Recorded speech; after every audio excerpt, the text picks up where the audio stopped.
Hello, hello, hello, everybody. Welcome to the stream. Today we're just going to be talking about something of a double feature. We might be doing a couple of things today if we have time. We're mostly just going to be talking about writing animal POVs, but we might mix that with reacting to School of Movies, The Best Jedi Righted by Fans, just because I kind of want to get that over with, because it's terrible. And um, that sort of thing. But hopefully, we should be able to have some fun here. Allow me to bring in my lovely guests. Please welcome. First,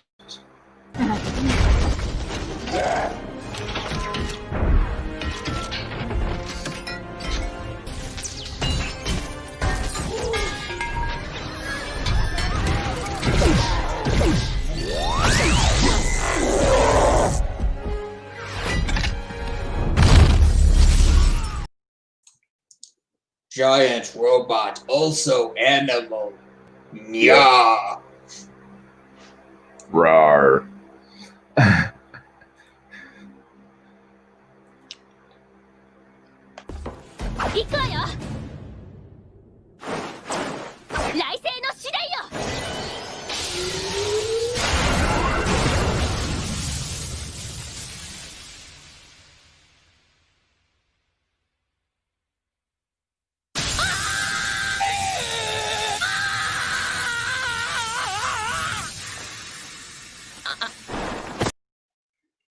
Hello. Hello, and also Yes, welcome. I'm doing. Yeah, you're a cat. Welcome to.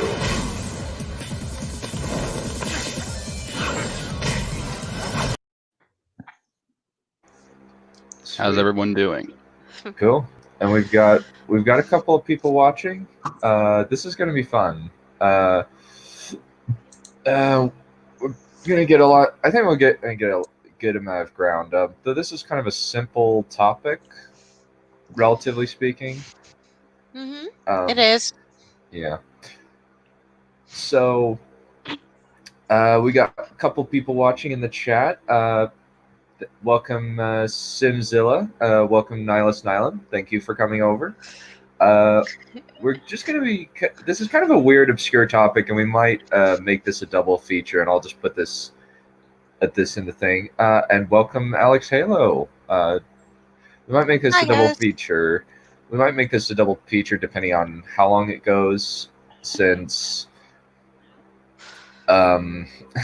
he's not really... Since the There's best not a lot to talk about, really. Yeah, it's mostly just kind of varying. I guess like the first thing we can talk about is like animal intelligence levels and how you want to write them. Good place to start. Yeah. Since I think actually a good example of how to write an animal POV is actually Wheel of Time. But the thing is, we mostly have context of a human being interpreting an animal's thought process. Same with Game of Thrones. Yeah, an animal point of view is completely and utterly alien when compared to our own. And it doesn't matter if it's a predator, a fellow omnivore, or a herbivore. Mm-hmm. And you have to figure out, okay, how do I describe this without using a lot of the terminology that we as humans use?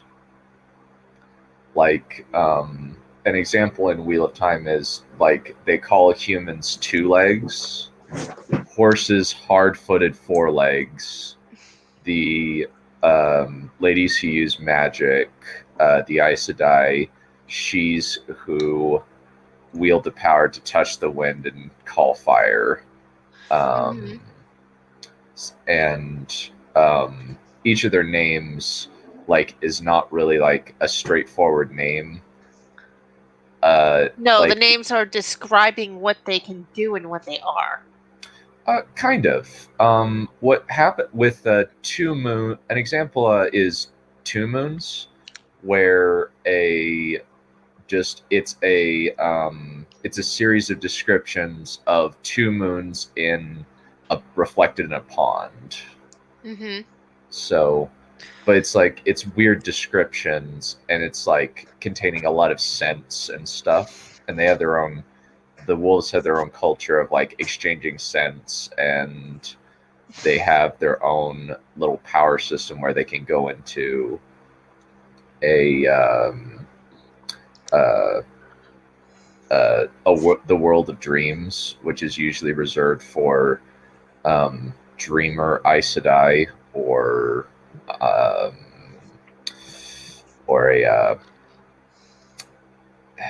or somebody who has a special device that allows them to enter it. Ah. So. But yeah, I think that like another example might be like I've only read one book that had like solely animal characters, and that was The Sight. Mm-hmm. Let me see. Basically, The Sight is a book all from the POV from a pack of wolves, and they are characterized to a certain extent. They're not anthropomorphic in terms of they aren't like human. They don't look like the Robin Hood, the Disney Robin Hood characters. Yeah, no. They're just wolves, and it's all from their POV. So the author had to kind of come up with a bunch of different. It's been a very long time since I've read this, but basically it's all about this one wolf called Ulf who has this power called the Sight, which allows you to is basically kind of mind control in a way. I'll have to take it. Yeah.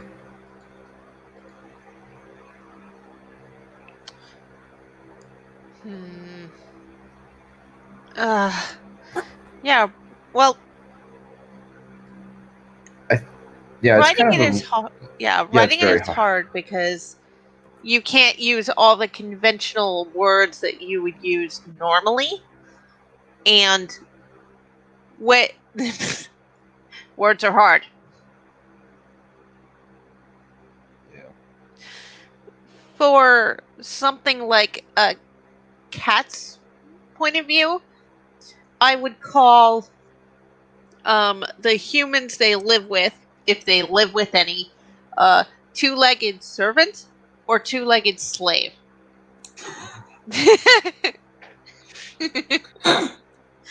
Because Butler. that certainly seems to be their attitude.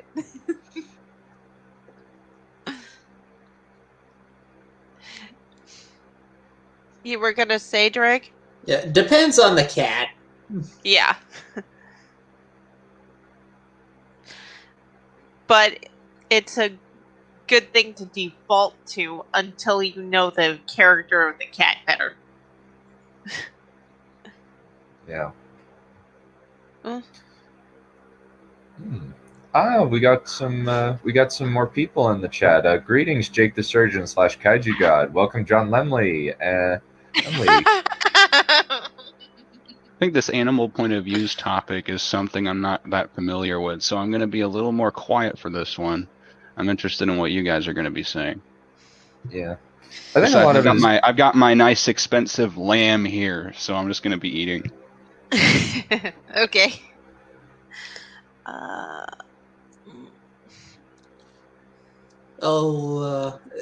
That's another thing. Know the kind of animal you're writing about. Dunn, you were starting to get into this. Yeah. Because some stories can can really treat animals very strangely. It's like depending on the worldview that the world is trying to go for, sometimes the animals can be as smart as the humans. Maybe sometimes they're smarter. Maybe it's just they don't talk. The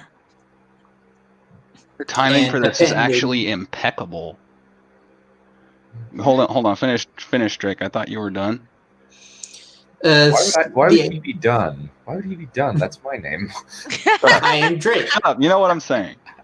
You know exactly what I'm saying. There's no miscommunication here. God, I love puns. BB. Anyway, where I was going with this is depending on how intelligent your animal is, that can change a lot about what kinds of words that you can use. Sometimes if you're depicting like a really down-to-earth kind of brutal kind of thing, you may not even need like complete sentences. You could just like go sentence fragment to communicate the idea of an animal or species that's really scatterbrained and has a really short attention span. Like some dogs. Oh, shiny And some squirrel! people. I wonder if Master will be okay. Squirrel! Yeah. Basically. You also got to take into consideration how personified your animal is. Like, the timing for this is unbelievable because I just started writing a story. I don't know like when I'm going to finish it, but it's a story where have you guys heard of Secure, Contain, Protect, SCP? Oh yes, Like SCPs. Yeah. So I was writing a story based on those. So it takes place in that world where all those things exist. Sort of like paying an homage to it. Mhm. And the main character he's sort of like a brooding type, but he's a dog. And the reason why he's a dog is because he was turned into one during one of his investigations. And the idea is that it's supposed to be a mature adult take on Scooby-Doo. Oh, that sounds so interesting. And that goes into something else I was about to bring up myself.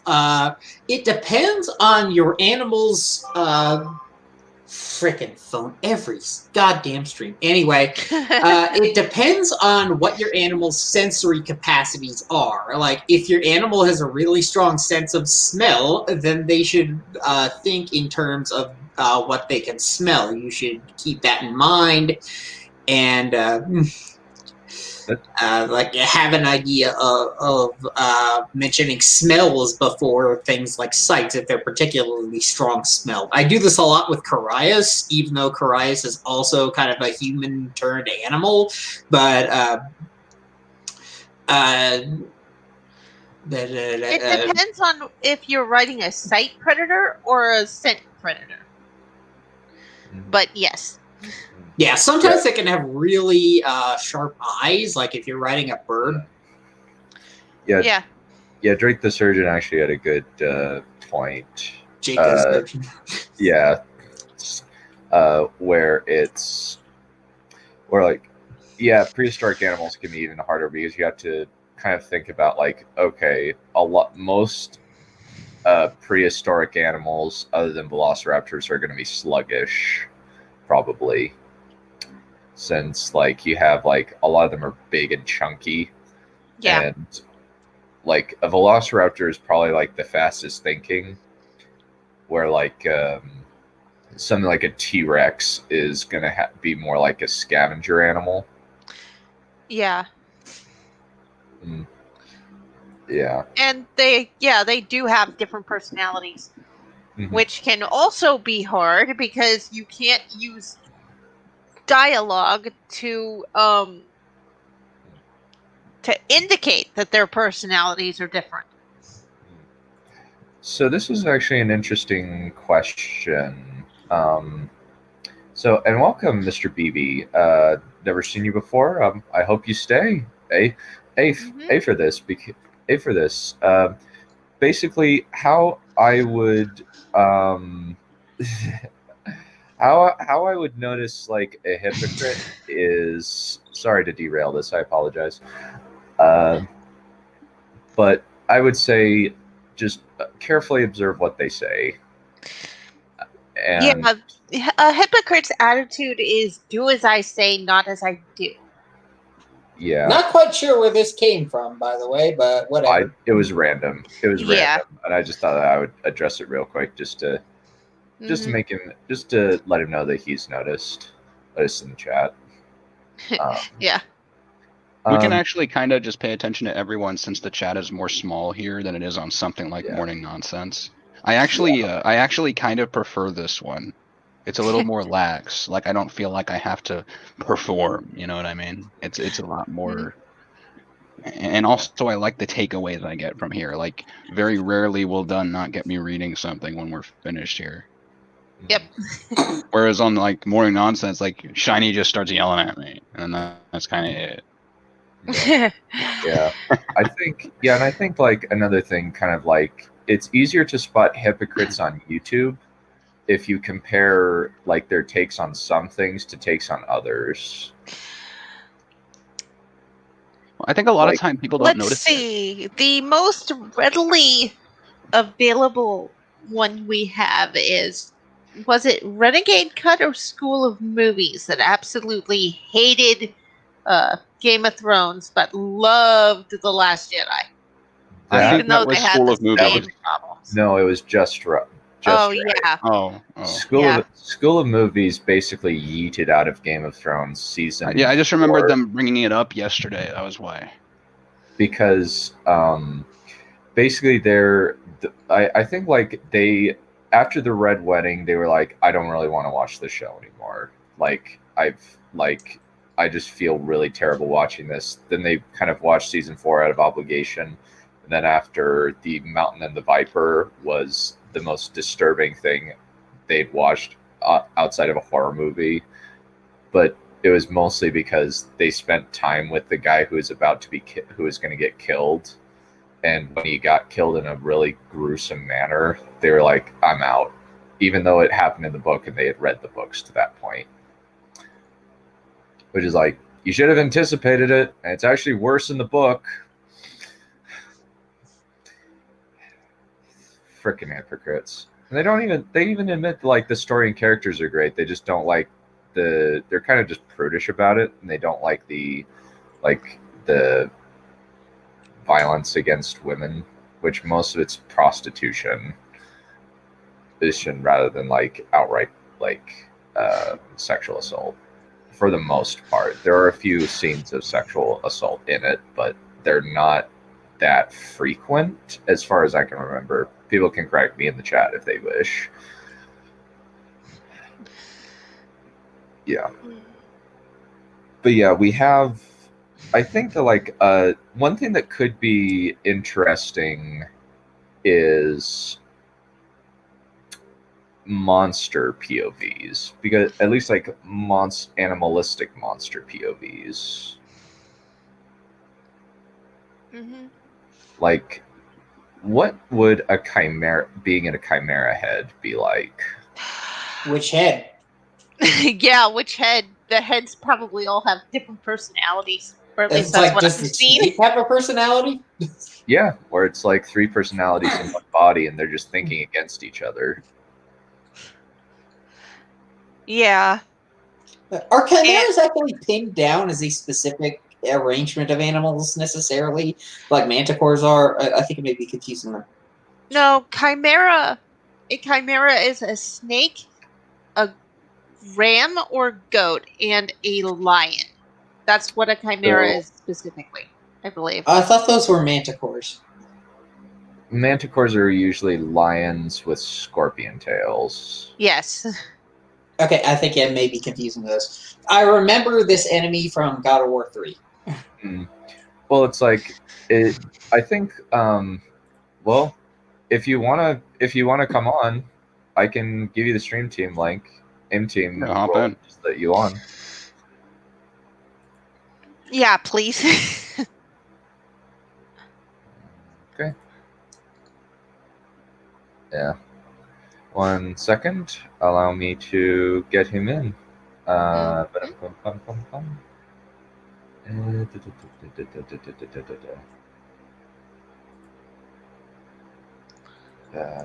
It's funny, the Scooby-Doo thing, if I recall correctly, it started off as a joke between an old friend of mine and I in the middle of the night, and then I just randomly started writing it just for fun.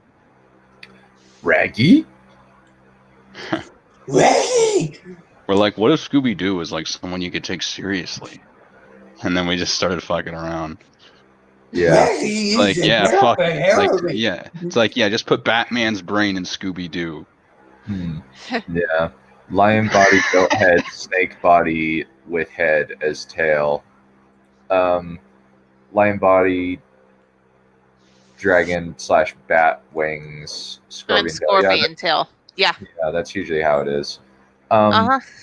There's also kind of other things where it's like it's got 3 heads, and I think it's Dungeons and I think it's like a Dungeons and Dragons thing where it's like there's a like where it's got 3 heads right off of its neck, where you got a dragon head and a lion head and a ram head, and the dragon head breathes fire depending on its breath weapon, depends on what color dragon it is, like red fire, black acid, Blue blue ice, that light. kind of thing.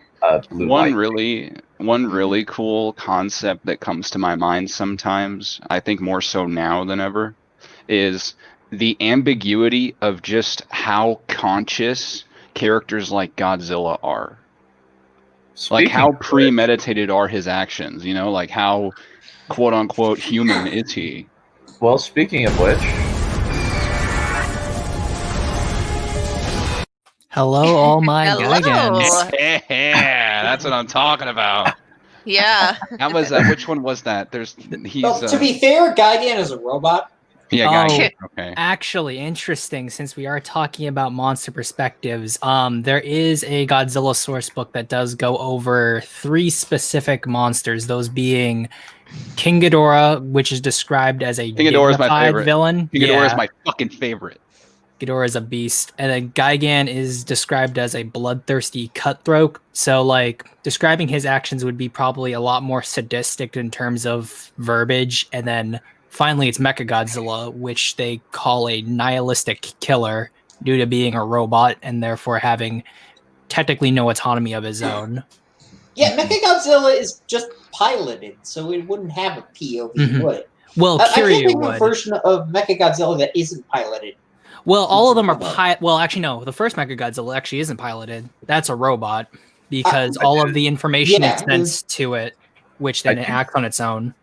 I do think that the best it's autonomous? I think that the best looking Mechagodzilla... Another cool one is actually... Megalon.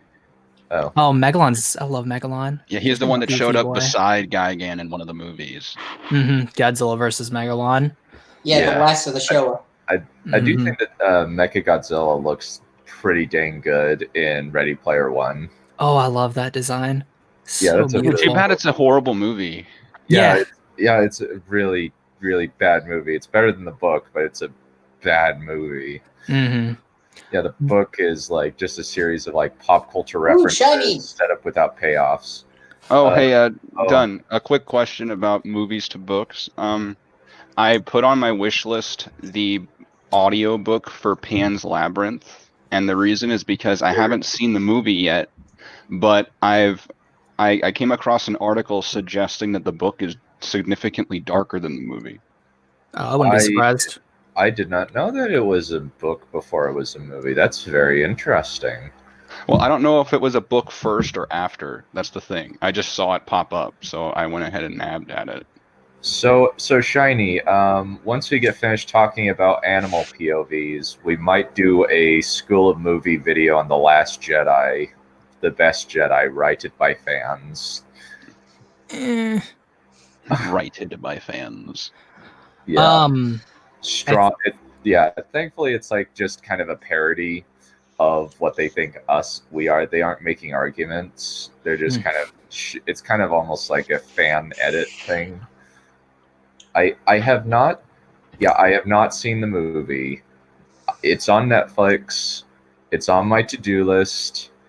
I want to get more into Guillermo del Toro stuff, since I like the sounds of the Hellboy movies, and Pan's Labyrinth sounds really interesting. It's a good horror fantasy, from what I understand. I recall enjoying Hellboy when I was younger. It's Ah. good. Nah, I'm good. Okay, probably wise. Okay. Well, we'll see when we'll see when we start it. Yeah. Yeah, we'll just kind of chat it. I think maybe we'll just chat about this for an hour, and then we'll do School of Movies. Sound good? Yeah, okay. Sounds good to me. Yeah, we got Okay. since there's not really much to. It's basically just you take a look at what the animal is. You figure out, okay, how exactly do I describe how this animal thinks in a way that doesn't use human terminology? This is a good place to just have the thesaurus open. Jake the Surgeon, with Godzilla, it depends on continuity. The Heisei era has the ability to feel complex emotions, while the Shin is more of an instinctual base. Okay. Mm-hmm. And And the I will show actually, can be kind of comic booky at times. I will I say see. specifically with the original Godzilla, this can kind of, he's actually probably the most unique Godzilla in the fact that his emotional range has gone from excessively animalistic to what you could say is probably complex onto a human level, because depending on the continuity later on, his soul kind of gets transferred into a robot, which by the end of the second film he appeared in as a robot. He's able to communicate with humans via, well, human speech. So there is a argument to be made that he does understand what humans mean when they say certain things, because I see. towards the end of this movie, there's someone who got stuck inside his carapace, or chassis, you should say, because of the other Godzilla kind of warping the door that would let him out. So then as he's letting him out, he says Sayonara Yujiro, which is the name of the character, before allowing the character to kind of leave. So with Godzilla, it definitely does depend on the incarnation in a lot of ways. I see. I think another kind of thing is like the animals have structure, like Godzilla in King of the Monsters at the end. Spoilers for Godzilla King of the Monsters. Godzilla wins and kills King Ghidorah, sort of. Who knows? Ooh, cool! King Emperor Penguin is now in the server. Nice. Yeah. Welcome, welcome. I will say, actually, since we were going to bring King of the Monsters, how Ghidorah acts in that film is definitely would be an interesting perspective, because each head had a specific personality to it.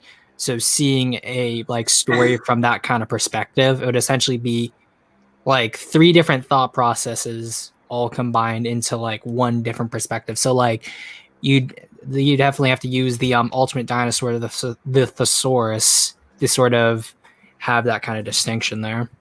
Yeah, it's like anything with multiple brains can sort of act like that. In some continuities, Ghidorah is actually a Siamese twin or triplet, sort of. Like in the Heisei Godzilla vs. King Ghidorah. And then you have to wonder just how its mental faculties worked after getting its central head blown off and getting turned into Mecha King Ghidorah, where the other's going, holy crap, this process hurts.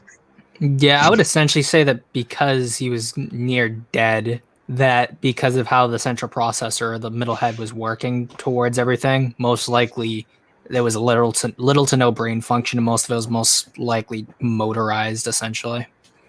Mm-hmm. Because so he's called the Mecha central King. head is Yeah. the primary thinker. Yeah, because he's not Cyber King Ghidorah, it's Mecha King Ghidorah, so it's essentially just a robot with some flesh meaty bit parts.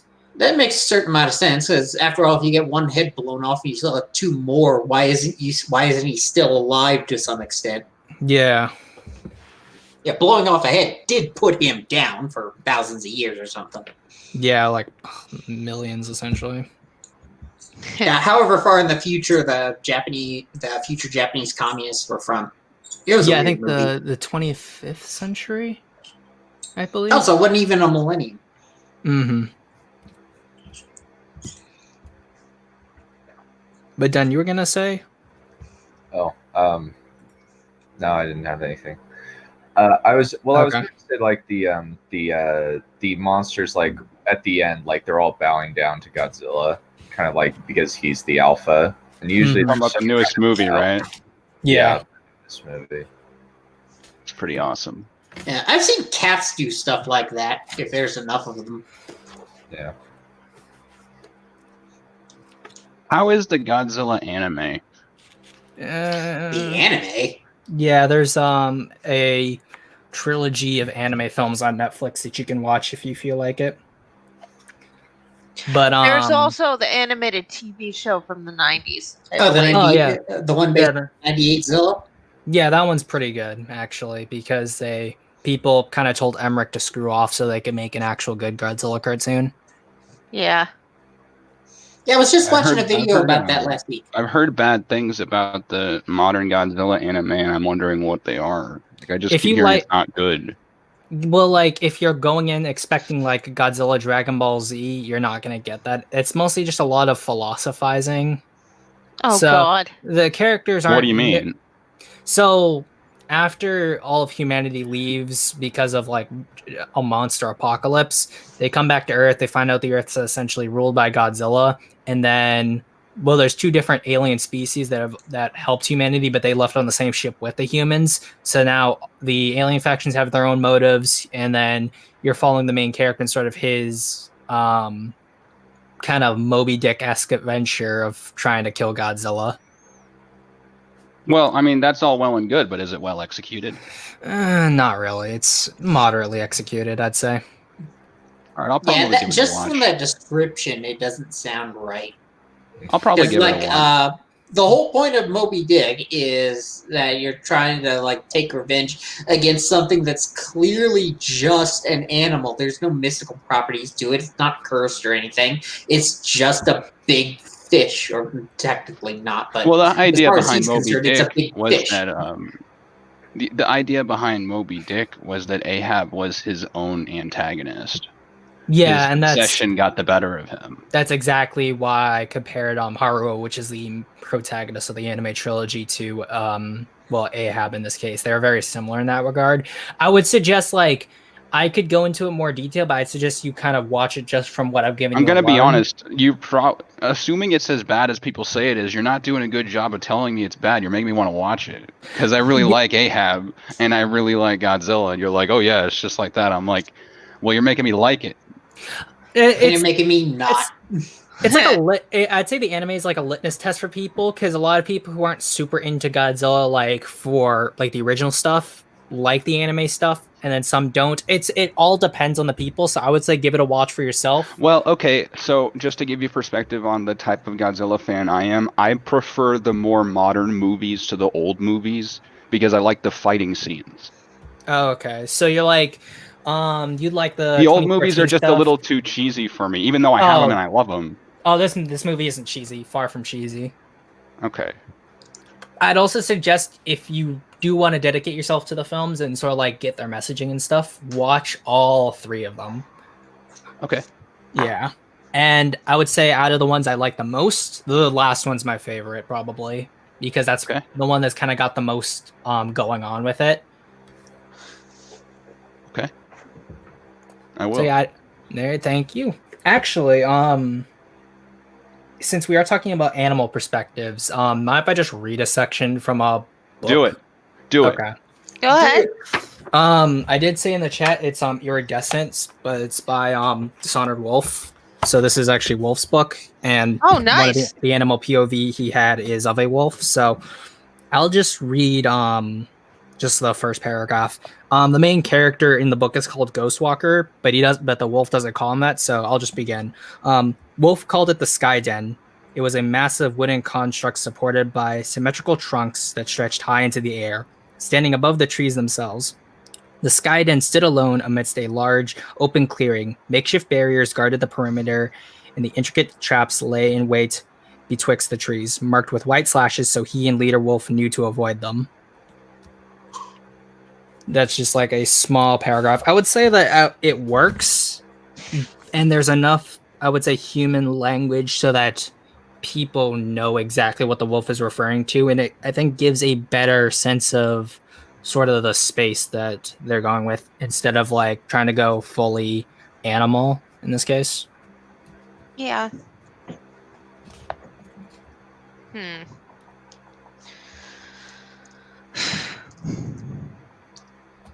Yeah, I once wrote a Yu-Gi-Oh fan fiction that briefly, very, very briefly, went into the animal-esque perspective of the god cards. And it basically, the idea is that when they're roused to become Parakti, because that's how that fic ended, it's basically the idea of they're going, who's waking us? Isn't that one fair we know? No? Screw it. Parakti, and then let's go back to sleep. So it's like they're not even what the Egyptians thought they were. They're just these ancient entities who do nothing but sleep, and when they unleash their true powers, that's basically just them like becoming conscious and alert and waking up fully, and they don't usually do that. So how must something that with that much power conceive of its own power? I mean, does Godzilla realize that his atomic ray is really, really devastating? Oh, or yeah. is it just something he does? I would say, Is it that in Godzilla's mind, is his ray powerful or is his target weak? oh, I would definitely say, like, in the case of the first Godzilla, after his mutation and disfigurement, he's going, when he attacks Tokyo, he's definitely going out of his way to kill things and cause a lot of destruction. So he definitely understands, compared to other things, he is a lot of power. But then other times, it seems like he's protecting Tokyo. Mm-hmm. Yeah.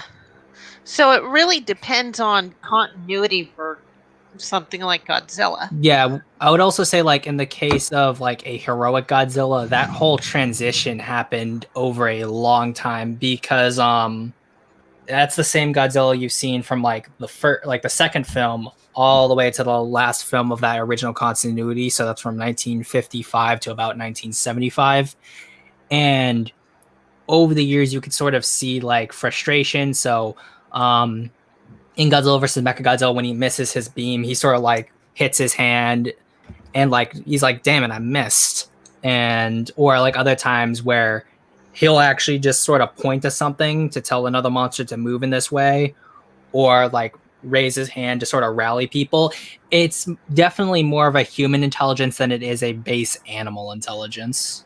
I distinctly remember Godzilla versus Hedorah, where the entire premise of that is Hedorah is basically this pollution sludge monster, and the humans figured out that they can kill it essentially through the power of giant electrolysis. So they built these giant electrical pylons, and the trick was to get Hedorah to walk through them and to basically fry it.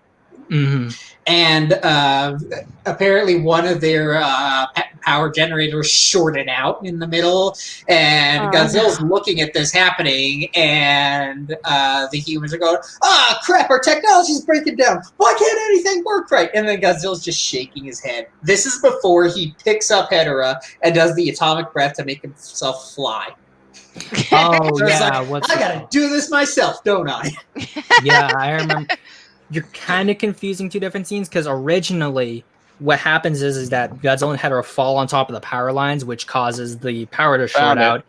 And then Hedorah walks over to the electrodes, and then Godzilla shoots his breath. And after the whole flying scene, and then he goes back, he realizes that that was a way to kill Hedorah, but then he wants to make sure he does it good. So then he starts ripping into Hedorah, and all the humans are wondering what he's doing, which is then when he fires his breath again to completely dry him out. I just found sealed in my den the Toho Godzilla Collection, Volumes 1 and 2, 13 movie collection. Oh, nice. So this is all of them, still sealed. Oh, that's beautiful. Yeah. Yep. I would go over there and steal them, but like I've got like triple copies of all the films anyway, so I'm good there. Can't wait to watch these. I have the subbed Godzilla vs. Space Godzilla and Godzilla vs. Destoroyah, but A, they're VHS, and B, it's not Destoroyah, Destoroyah. That's how you say it. Destoroyah. Destroyer. That's what happens when you can't trademark Destroyer, kids. Yeah. What a cool Destroyer! kaiju that went out like a bitch. It's one of the few kaijus that the JSDF ever actually They're did. like, we can't trademark the word destroyer, so let's just trademark a Japanese guy saying it and just type it that way. Exactly. Destroyer! Yeah, in the original compendium, it was Destroya, like Destroyah. Oh, trust Yeah. me, the compendiums have eventually, always I had weird think- spellings. This was before they dubbed it. I think when they dubbed it, they called him Destoroya. If Oh, you no, guys when they really dubbed it, want to it's get just into the Destroyer. phonetics, if you guys really want to get into the phonetics, I recommend Cinemassacre's Godzillathon. Oh, James's stuff, yeah. He's the best. That's nostalgia for you. He right even does there. Gamera. He even Really does fucking cool. Gamera. Yeah, he did the whole Gamera series. Did he do the whole Gamer series? He did? Yeah, he did all of Godzilla and then all of Gamera. Nice. He's great. Oh, yeah, no, he did up to what's it called? He combined essentially the last 4 films into Gamera the Next Gen. Because I'm like, I know he did like all the Showa films. Yeah. Oh crap, I'm late to the furry stream. It is not a furry stream. It is a Fury stream. It is, well, we're just talking about I writing. think the term you're looking for is YIF stream. Yeah, we're Hey, there's only one cat girl here, so unless someone talks to the cat girl, is it a yiffing? Oh, we need Wise Wolf for that. yeah. Yeah, exactly. I think, didn't Wolf once say, "I hate you all for for making me do this. I hope you're all violently yiffed." Actually, yeah, I just realized. Wait a That second. Why don't sounds we- like something he would say. Yeah, why don't we Yeah. just ask Neph and Wolf about how they write from their own perspectives? That's just first person for them, right? No, it's not. think so. I never write from first person. Yeah, but you're a cat girl, We so gotta like ask. We this gotta is- ask Zofrak. we need to ask about you it. from the expert there. No, it's hard. Words are hard too. So Yeah. Yeah, strictly speaking, when I came up with the topic, I wasn't actually counting anthropomorphic creatures because those are basically people and they're written. Yeah. Yeah, Neph. Yeah. Fun fact is that Neph is literally a cat, and that speaking English is a painful problem for her, but she's somehow able to do it. So is it like that Rick and Morty cat, or even worse? no. I love how she just said no. Didn't even need to think about it. Well, the thing is, I was never ever interested in Rick and Morty, and just looking at Star Trek Lower Decks makes me go, I am so glad I never even looked at it. I actually love that show. I don't know about the Rick newest and season Morty? though, because I haven't seen the newest season yet, so I don't know if it's up to par. I've heard it's not, and I hope it's not true. Thank God, attempting to sit through these. Don't need any more cat girls or other animals. Thank you, Pet Courier. Yeah. Yeah, I think that like writing from an animal perspective, it's kind of like you kind of do a very what? Mm. Oh, Yeah. okay. Yeah, I saw Oh that. God. Well, that's interesting. But yeah, from kind of like I think what might be more interesting is like to chat about for the next is like just monster perspectives. Like it could even be just fantasy monsters, like centaurs and that sort of thing. They're just people with animal. They're just mutant animals in a sense. But like something more like Yeah, well, a lion or a minotaur or like a Nemean lion. yeah, with things like centaurs, they're still alien, but they're human enough that you can get your point across without going into animalistic too much. It Yeah. makes them easier. And I would What say, about? I would say if Wow. anything, it's like similar to how with cultures have different terms for different things. So like with centaurs and anything that has like a human form attached to it, they'll most likely have similar kind of like phrasing to humans in that sense. Yeah, like a sphinx. Mm-hmm. The Egyptian sphinx, not the Greek sphinx. And that'd be like the same thing with minotaurs too, depending on like how intelligent you're writing a minotaur. Because some minotaurs can talk, like in Narnia, or in other cases they just don't talk at all. Yeah. I had actually, now that I think about it, I think that's why I was having so much trouble with the battle that I was trying to write, because I just did not have much of an idea how I was going to characterize the 3 minotaurs that were fighting. So yeah, hard. Wow! Wow! I just remembered. There's an epic that I ended up putting behind me, not because I don't like the story, but because I think it's too difficult for me to write right now. Mm-hmm. Where at one point there is a minotaur in it, and he was a fucking pain in the ass to write, man. Yeah. Oh God, it's a guy that gets turned into one because of a curse. Mm-hmm. Ugh.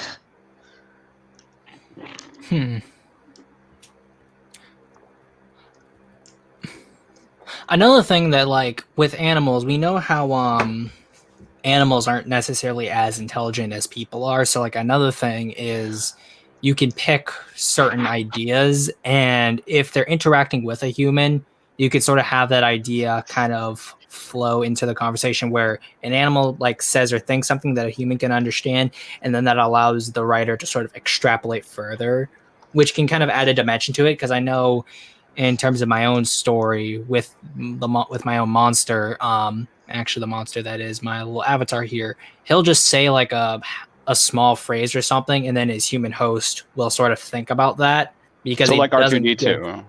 essentially, yeah. However, instead of with R2 where we don't understand droid unless like we see it on a screen, he'll say it in English and the protagonist will be able to understand it. Like Mm-hmm. essentially, like, because in the story there is a realm similar to heaven, but there is no direct term for it that like a human would understand. So he'll just say to his host heaven, and then he'll have to extrapolate further on what he means by that. Yeah. Because heaven could mean a couple things. Could mean the afterlife, Mm-hmm. or it could just mean the sky. For me, heaven Exactly. just means anywhere but here. Well, you Yes. could also use hell for that.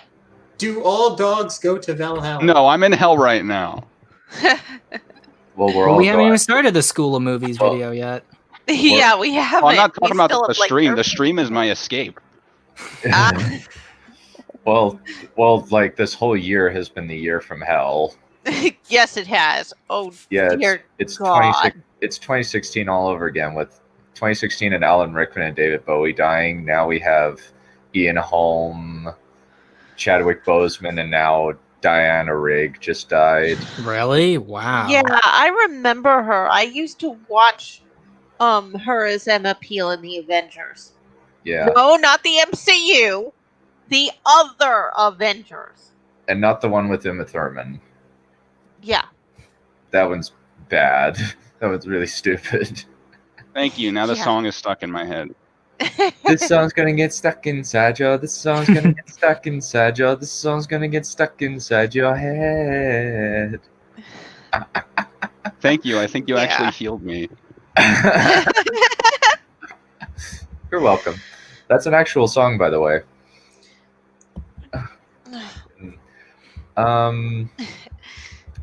Yeah, I think. I think. Like, I guess, like, you could, like, we could chat about, like, writing from dragon perspectives, but that's going to be in the dragon stream in next week, I think. A thought I'm did gonna occur need to that. me, though. I'm gonna need that. I'm gonna need that. Okay. We all It's need like- that in our life. We could use all the things that we talked about to write from the perspective of a Pokemon. Yeah, we could. Already did We it. know Pokemon can talk. Well, we know a Pokemon can learn to talk, so they definitely understand what people are saying too. Meowth. Yeah, exactly. Meowth is sort of the or is if like it's the bridge to that. Yeah. or if it's Detective Pikachu, where the Pikachu actually talks to the main character. Yeah, but Yeah, isn't that but because he's a that's person? Yeah, that's Yes. because the dad was merged with his partner. Because I would say like Meowth, Mewtwo, Arceus. Am I Anything forgetting that's any? psychic would probably be able to do that. Exactly, or Ghost too, to a degree. Theoretically, Alakazam, it's like Yeah. 5,000 IQ, can only learn 4 moves. I have not heard anything about that. I played some Skyrim, but I didn't play enough to make a decision one way or the other. I would say, as someone who like played Skyrim religiously, I think the biggest issue with Skyrim that people have is that people call the dragons from Skyrim wyverns and not dragons. That's like the biggest thing I've heard that people say when they talk about Skyrim ruining dragons, that the dragons are pretty small, but that's a gameplay thing to let you be able to fight them, and like Yeah. the camera's not super just like wonky and all that. But like dragons, in terms of how they are in the Elder Scrolls world, they were always like that.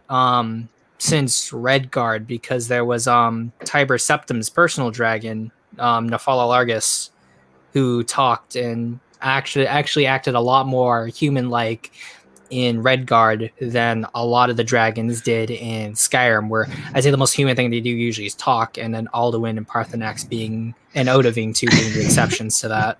Yeah. Plus, I wouldn't really count wonky AI as canon. Yeah, that's true. Well, actually, I would say the dragons are more closer to trains than anything else. I don't know. I've had that mod on for too long. Placing all the dragons with Thomas the Tank Engine trains. Yep.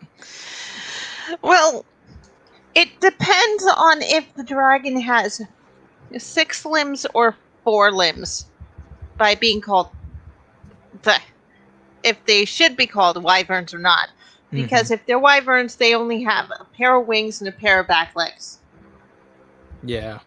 And sometimes a stinger. Sometimes, yes. Yeah. I've heard that most people prefer the one that came before Skyrim. Oblivion? Oblivion? Yeah. Is it Elder Scrolls Oblivion or is it? Yeah, Oh, that's it's Elder Scrolls Oblivion, yeah. Yeah. So you've got the it's like you've got the Mora boomers, so people who like Morrowind.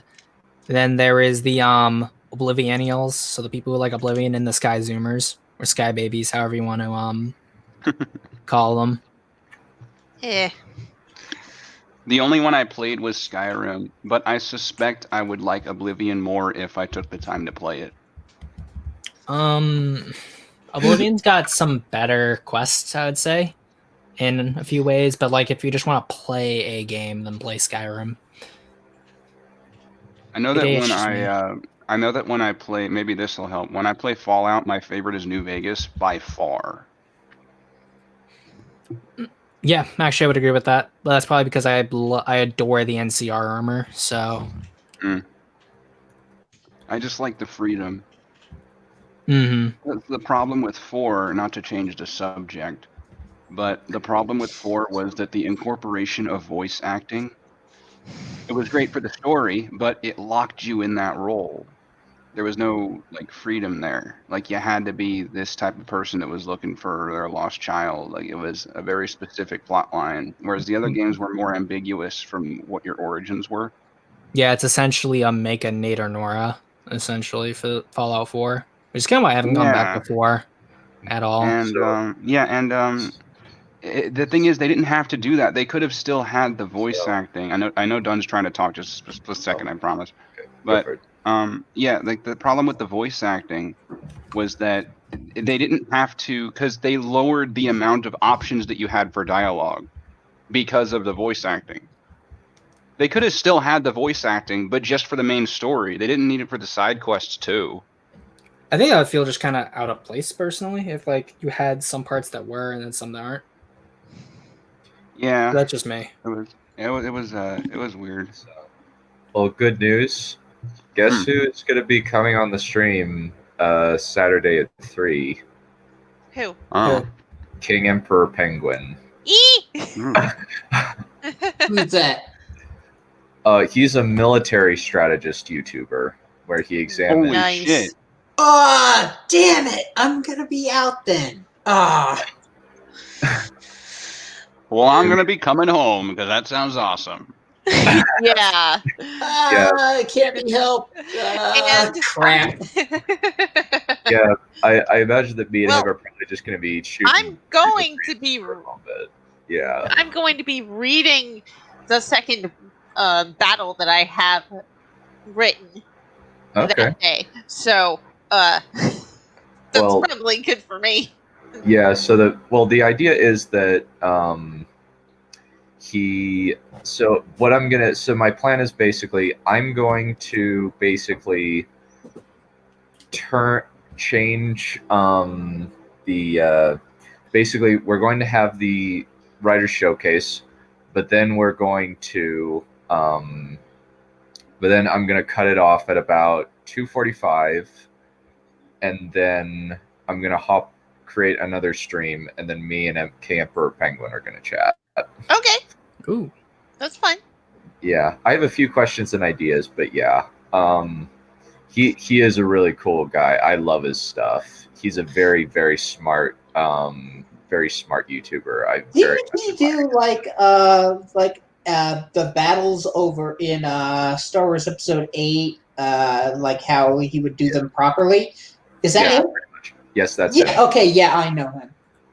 Yeah, he just barely joined the Discord. Wow. Oh, neat. It's a small Yeah. world. Well, he messaged me on Twitter. Well, I'll get to that in a second. Basically, what happened was he kind of created an idea of video on Smud Literature Devil. I was kind of thrown in, kind of because like I was on that stream, but I didn't really say much. He was talking about like how like we kind of like going for form and structure doesn't necessarily get through to people on the left. Because like they're more preoccupied with moral arguments. And it was a really good video. I highly recommend it if anybody wants to take a look at it.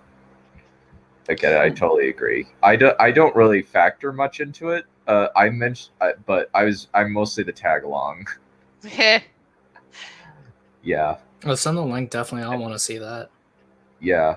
But yeah, I'll post a link in the Discord for. He's in the chat. Oh, Hey, hey, Welcome. Emperor Yeah, we were Penguin. just chatting. Yeah, I was just chatting about you and talking about the excellent video that you made on me, Literature Devil, and Smud.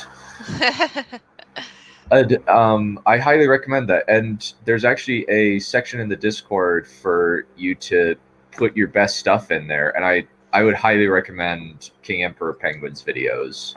King Emperor Penguin's stuff is excellent. Yeah, I think I've seen a few of his videos. yeah, like I was talking about the fixes to some of the Last Jedi space battles. Yeah. I think he was the one that brought up, why are you not using Y-Wings? I he was think one of the people everybody doing brought so? that up. Yeah, You- If you know everyone what brought that Y-Wings up. are, you brought that up. But guys, nobody knows what a Y-wing is. Except Just J.J. right. Abrams, evidently. And Gareth Edwards. Y-Wings were released to...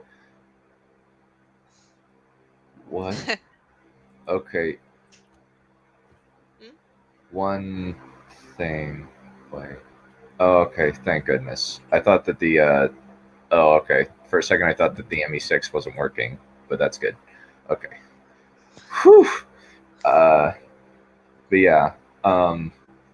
Yeah, King Emperor Penguin stuff. Like, he also did one on the Battle of Winterfell and did a really good job of breaking that battle down, as well as the battle of the bastards and the tactics in 300. Yeah, and totally, King Emperor Penguin, if you want to post links for your videos and advertise your content, please go for it. I'm sure that a lot of people would benefit from your stuff. Yeah, I forget whether I've seen his video on the Battle of Winterfell or Shad's. Or maybe they both brought up the same general points.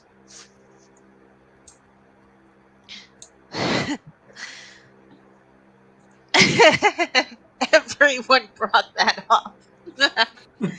Okay, we've been at this for an hour. Alrighty. So, pain time now? Yeah. Alright. Oh boy. Let's do it. By the way, Zimzilla, what type of mic do you have? Oh, I have a Blue Yeti.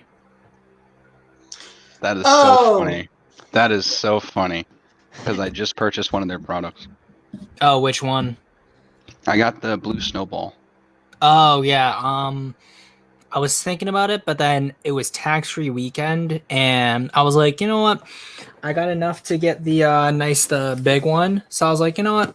I'm gonna just go get a Blue Yeti Blackout. So mine's like the nice black one, and then on Amazon I got a pop filter for it. So oh, that's cool. Oh yeah, it's really nice. Yeah, his video quality probably sounds better than mine, doesn't it? Just a tiny bit. Just a tiny bit. Yeah. Okay. I don't know because I've had a very hard time looking for microphones because everybody's all sold out. Gee, I wonder why. Yeah, no, like for anyone who does want to get better quality in terms of their audio, getting a Blue Yeti is a very good investment. It like may cost a bit for some people, but like it's not one of those things where you get it and then you don't know how to operate it. It's very simple, and I would recommend it for anyone. Well, if it's anything like the Snowball, I imagine you just pop it right in. Yep. Yeah. Yeah, something simple like that would be best. You know what? Just because of this experience, I know that because I always have Best Buy's warranty. My experience with the Snowball was great, and I like the sound of what you're using. I might actually return the Snowball real quick and grab a Yeti. Mm-hmm.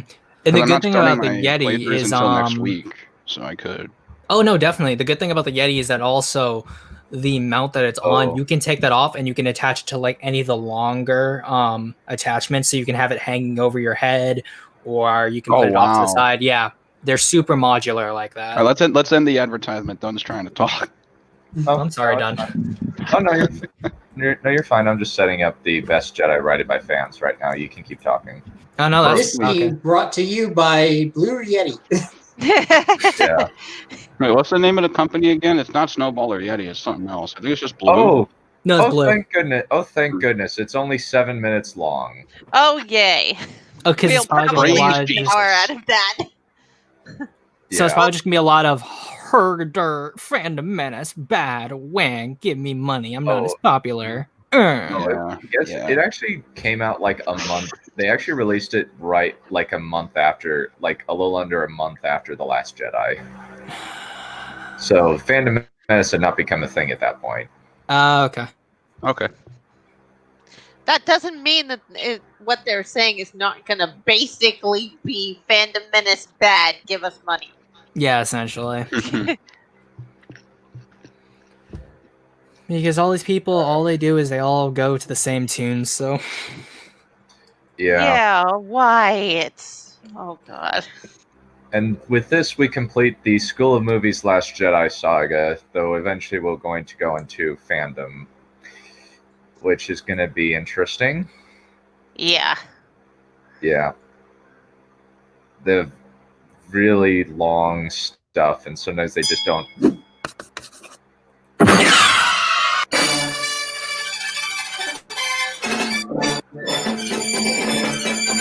Okay, what the hell? Yeah, what the balls? I'm your father. Really? Yes. Well, that was a bit of an anticlimax. Just the same as not a... Oh, good God. Why is this? What the It's hell? really jumpy. This feels like a movie. I'm not sure whether that's viewers. Yeah, let me. I think that.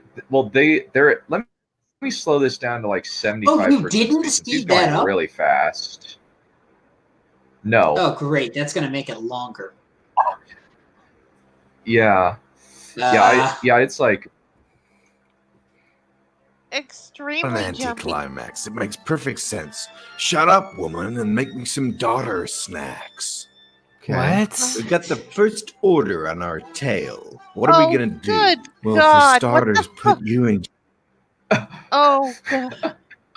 She belongs in a dress military uniform. She belongs on Hosnian Prime in episode 7. But Yeah.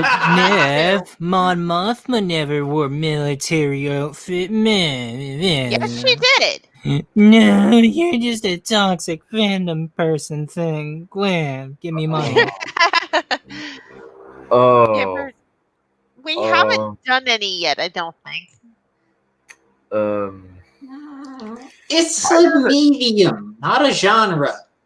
I Yeah. Can't make me anything.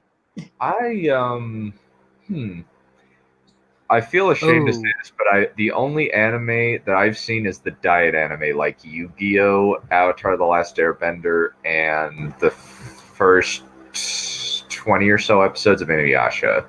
Since we are talking Avatar's about not it. writing, Inuyasha is actually not that bad. I like I just Inuyasha. I Yeah. liked it. I just didn't have the ability to watch the rest. I just kind of stopped watching it and went on to other things that were more to my taste. since The whole I know we show are is just all the fantasy whole people. show is just begging Kagome to fuck Inuyasha already, and then when they finally do, you can turn it off. Hey, Yeah, It's like, just do it already. Just get on with it. yeah. Oh. Speaking of getting on with things, Yeah. Well, Oh. thankfully, like this is what he thinks that we want. Charge hot shot. Good idea, woman. Now make me some snacks. I'll be in the No. space Oh. kitchen making What? everyone space ants on a space log. We have to No. scramble Rogue One group to fight their No. TIE fighters in space. We're with you, Poe. Also, no jokes. This is a Star Wars, goddammit. Your Jedi training. Oh, God. no. Fuck the... No! No, this is not what we want, you goddamn idiots. Ugh. Like, I'm sorry, but no. The only reason why people ever said, okay, I know there are, this is stupid's advocate. The only reason why people were saying that they wanted Rey to be Luke's daughter was to give some kind of explanation as to the pullery of the booty she did to beat Kylo Ren, because at least then it would make some kind of logical sense as to why she got that powerful. Yeah, so like And the we fa- if weren't... Oh, it sorry. wasn't like, oh no problem. It's like she could have been related to like any force wielder, like at all. She could have been the orphan of like some random Jedi. At least then it would make sense. And don't talk. This not get no. It gets better. It gets fucking better. Okay. Okay, just of go. course it does. Also, why would fans want Holdo to still be there if we don't like her? In our rewrites, why would we keep them there just to have women jokes? No, just get rid of her. And I'm sorry. Yeah, put her in Force Awakens for like a minute or so, doing something military related, or have her on Hosnian Prime and have her die. But yeah, you can't just bring a character like that out of nowhere.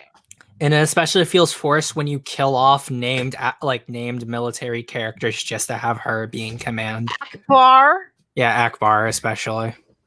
Ugh. It's just stupid. It's very stupid. And we lost Dunn. Oh no. I rule the stream once again.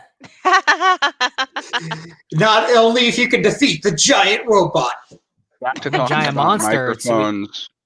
Zim, what type of capture card do you have? I actually gave my capture card to a friend so he could do recordings at the moment, but it's like an Elgato. It's like Excuse me. That's what I just got. Yeah, I use the You guys basic have boil capture god. cards? I just have an NVIDIA.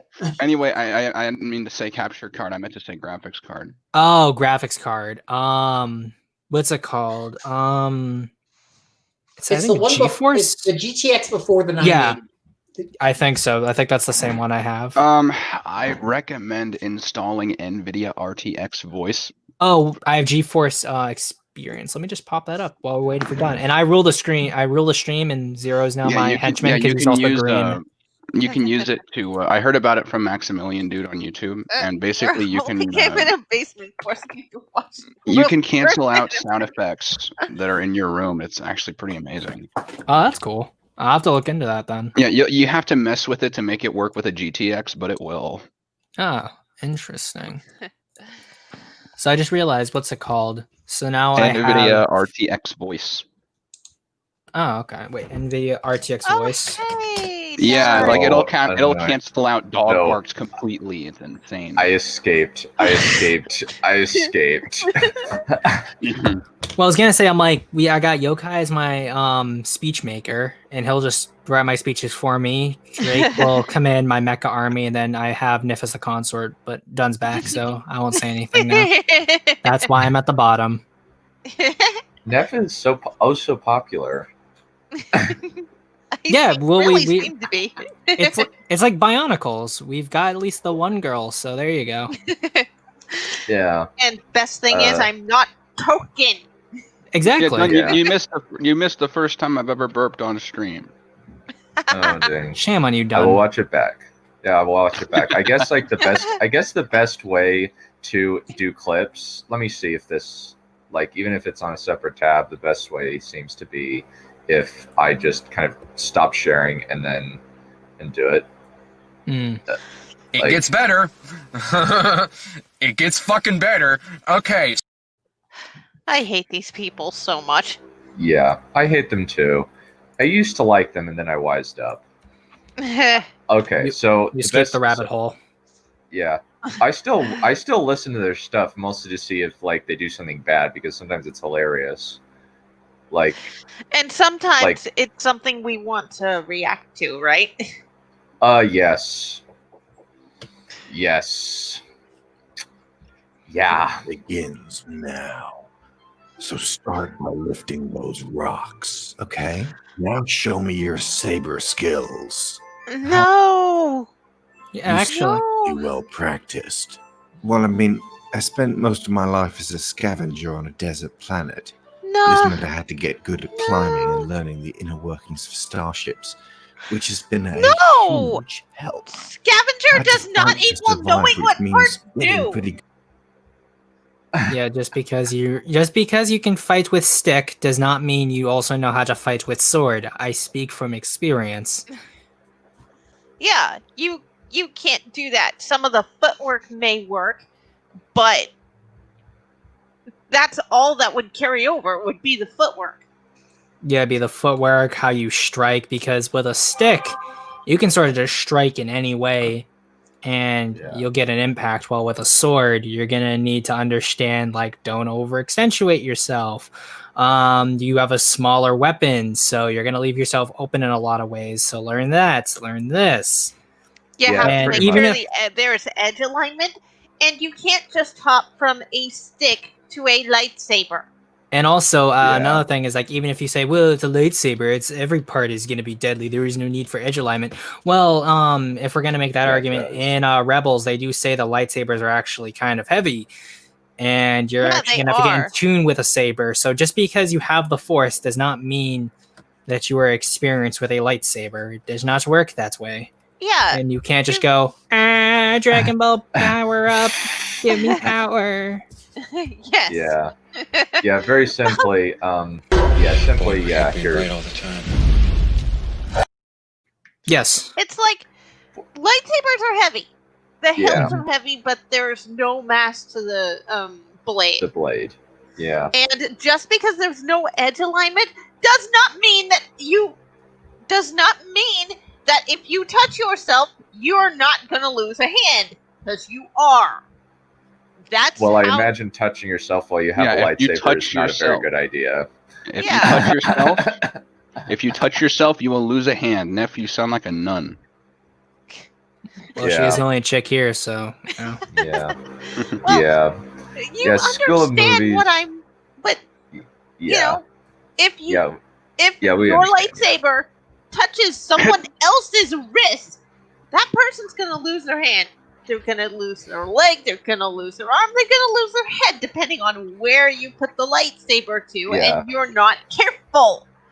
Mhm. Yeah. You can't go around holding a lightsaber as if it's a baseball bat, and that's basically what they're doing. Yeah. Even Very Kylo Ren, the simply- somehow trained dark side user, uses a lightsaber like a novice. Yeah, it makes no sense. Yeah, because they're all. Maybe he's just a reckless and irresponsible jackass. Well, Yeah. Nihilus, I feel like a broken cassette. Because I keep saying it.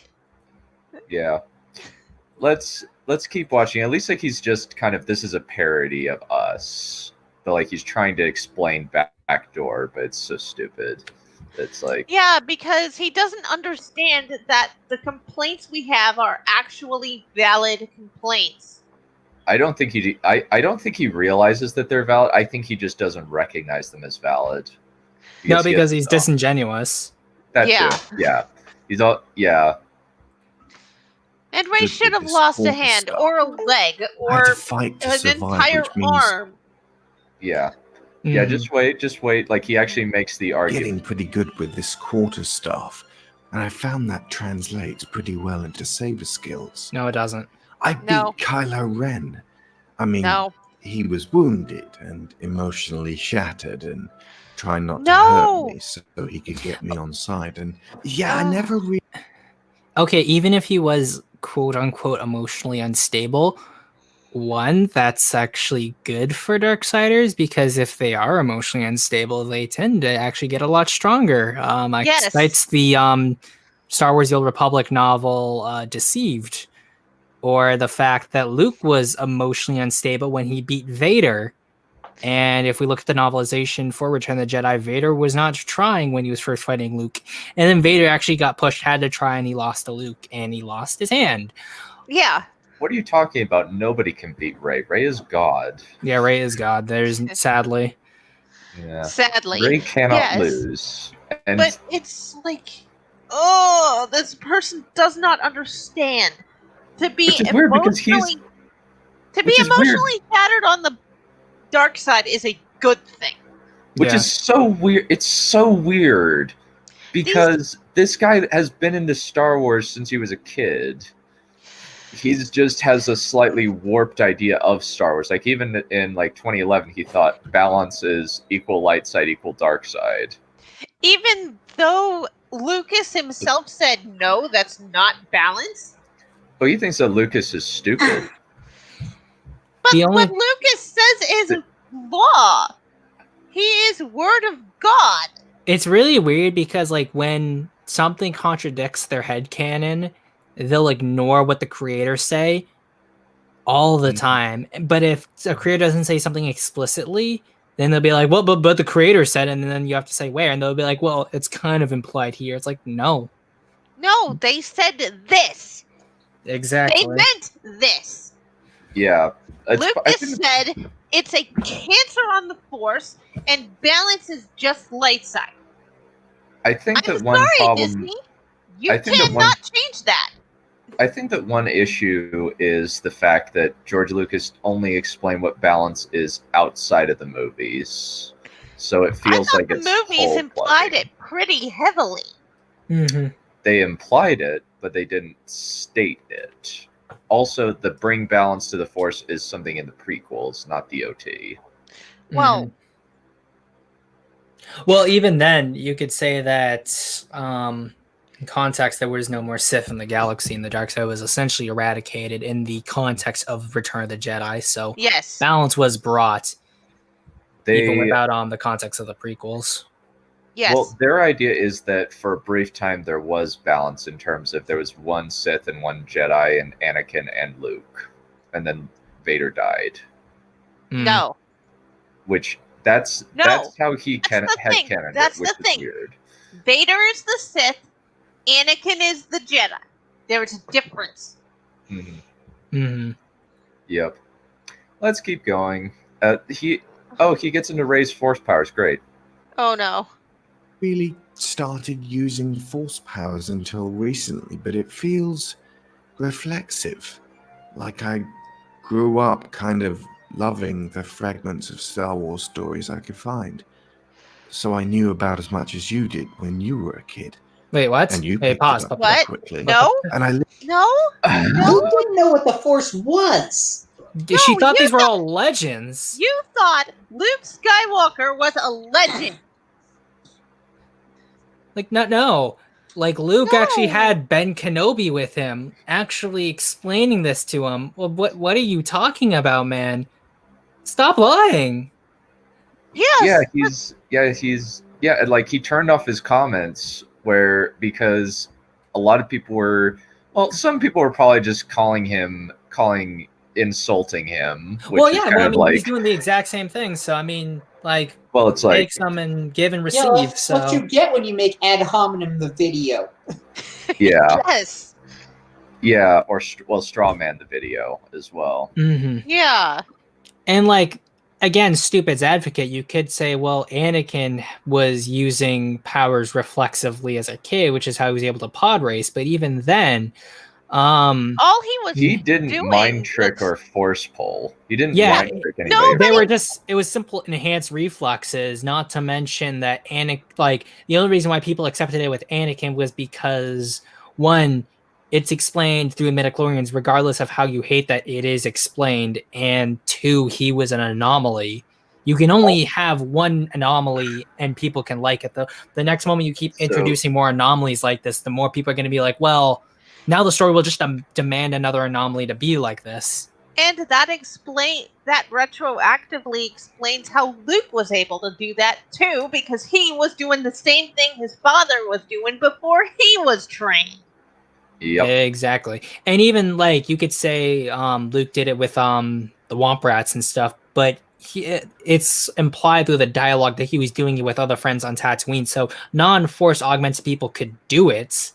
It's just probably came easier to Luke. And let's just remember contextually that Luke needed help to destroy the Death Star. If Han didn't come in to save his bacon, he would have died. Yeah, his dad would have killed him. Oh, holy. All right, well, I just ordered my Blue Yeti, and it's all your fault, Zimzilla. You're welcome. Well, let's keep going. lived in the symbolic fallen husk of the Star Wars franchise, just waiting to get on its feet. Why is Oh, Meta referring to the Star Wars franchise? Why? And why is this in any way something we would like? No, it's not. Because Like, I'm sorry. Oh, yeah, what's it called? Another thing is that going outside of just the films particularly, but to the expanded universe of the new canon, the Battle of Jakku is really stupid because that's supposed to be the last stand for the Empire as it was. And people say that's realistic when in reality what happened in Legends was far more realistic because there was still a lot of fighting between the Imperial Remnant and the Rebellion / New Republic. It didn't just happen overnight, essentially, like what happened Like in these the new people canon. seem Yeah. to think. No, it happened in the new canon. It essentially happened overnight, unlike the more realistic slow grind to get to the new Republic. And then even worse, they had the New Republic demilitarized instead of whatever remnants are left of the Empire. That's not how you do it. Or the fact that they just allowed the Imperial remnants to fly into wild space instead of just tracking them down. Unknown regions. That's what Yeah. it's called. Not wild space. I forgot. unknown Yeah, they regions. call it wild space, and Oh, they call good it God.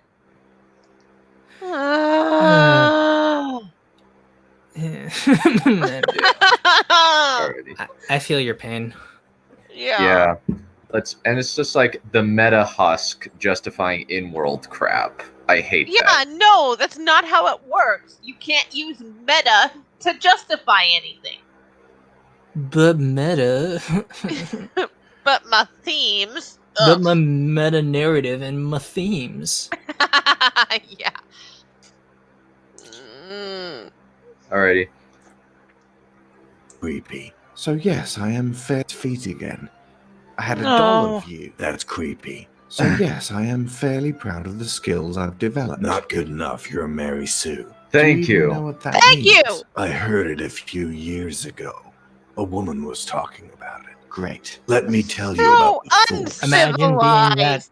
Good Again, Lord. yeah, wow. He turns off his comments, but he makes these jokes. Wow. Imagine being that hypocritical. Imagine Yeah. thinking these are jokes. We were asked about how do you tell a hypocrite earlier. This is how. Yeah, wow. So there's your visual aid, No, whoever that I'm like was. 90% This sure is there your was a troll. visual. Oh, good God. So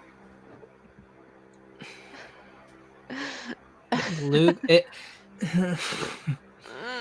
Mm. mean, like, if we're gonna keep the Force Awakens exactly how it was, then if anything, Luke should have said something to the effect of, "Well, Kylo, if we're gonna say, if we're gonna take the fact that Kylo Ren was unbalanced, that if we're gonna accept that, then we could also say something to the effect of Luke being like, well, Kylo Ren was unbalanced. You still have a lot to learn, and if Rey actually pushed him about it, then actually having Luke demonstrate why he was a Jedi Master, that would have been interesting, because then it would make sense within the universe instead of Rey literally just doing everything on her own with Luke moping about. Yeah, it's like, oh my God.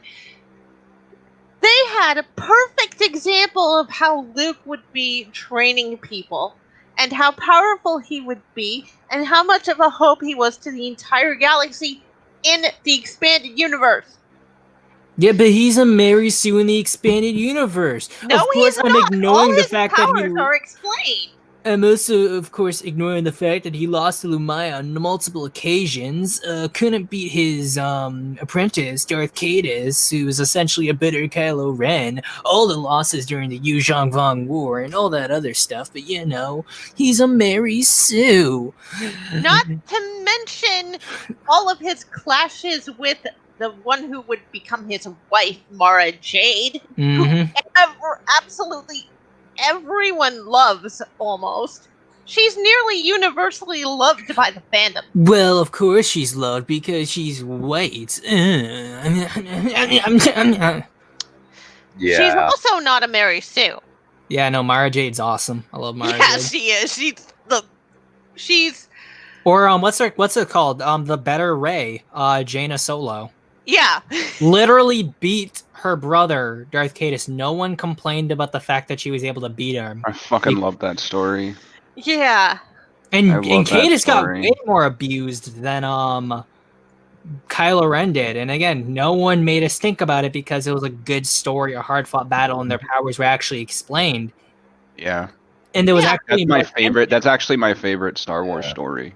Oh, it's one of my favorites. And then also, what's it called? I love the fact. Did everyone hear about like the whole issue with like the Black series and Disney essentially saying the Jaina Solo toy? Oh man. They got rid of the Jaina Solo toy. Well, no, it was up to a vote, and people wanted Jaina Solo in, and they wanted a lot more Legends toys in the Black series. And then Disney essentially said, "Screw the ballot. We're just going to have canon characters instead." Oh, for fuck's sake. Wow, they're very petty. Yeah, no. They are. Oh, They yeah, no. are. Even people who wrote Legends, now that they were working for Disney, extremely petty. And people, and I've argued it so many times with people saying, "Oh, well, it's just the fans being petty and mean." It's like, no, don't you know lie what? and say that. If they're working for Disney, especially the people who went to a lot of hard work to make really compelling characters like Mara Jade, then I bet they're making the books bad on purpose. It's only like one guy, I forget specifically what he wrote, who worked on Legends and now working at Disney, but a lot of like the people who did do Legends material aren't working on it anymore. They haven't said anything about it.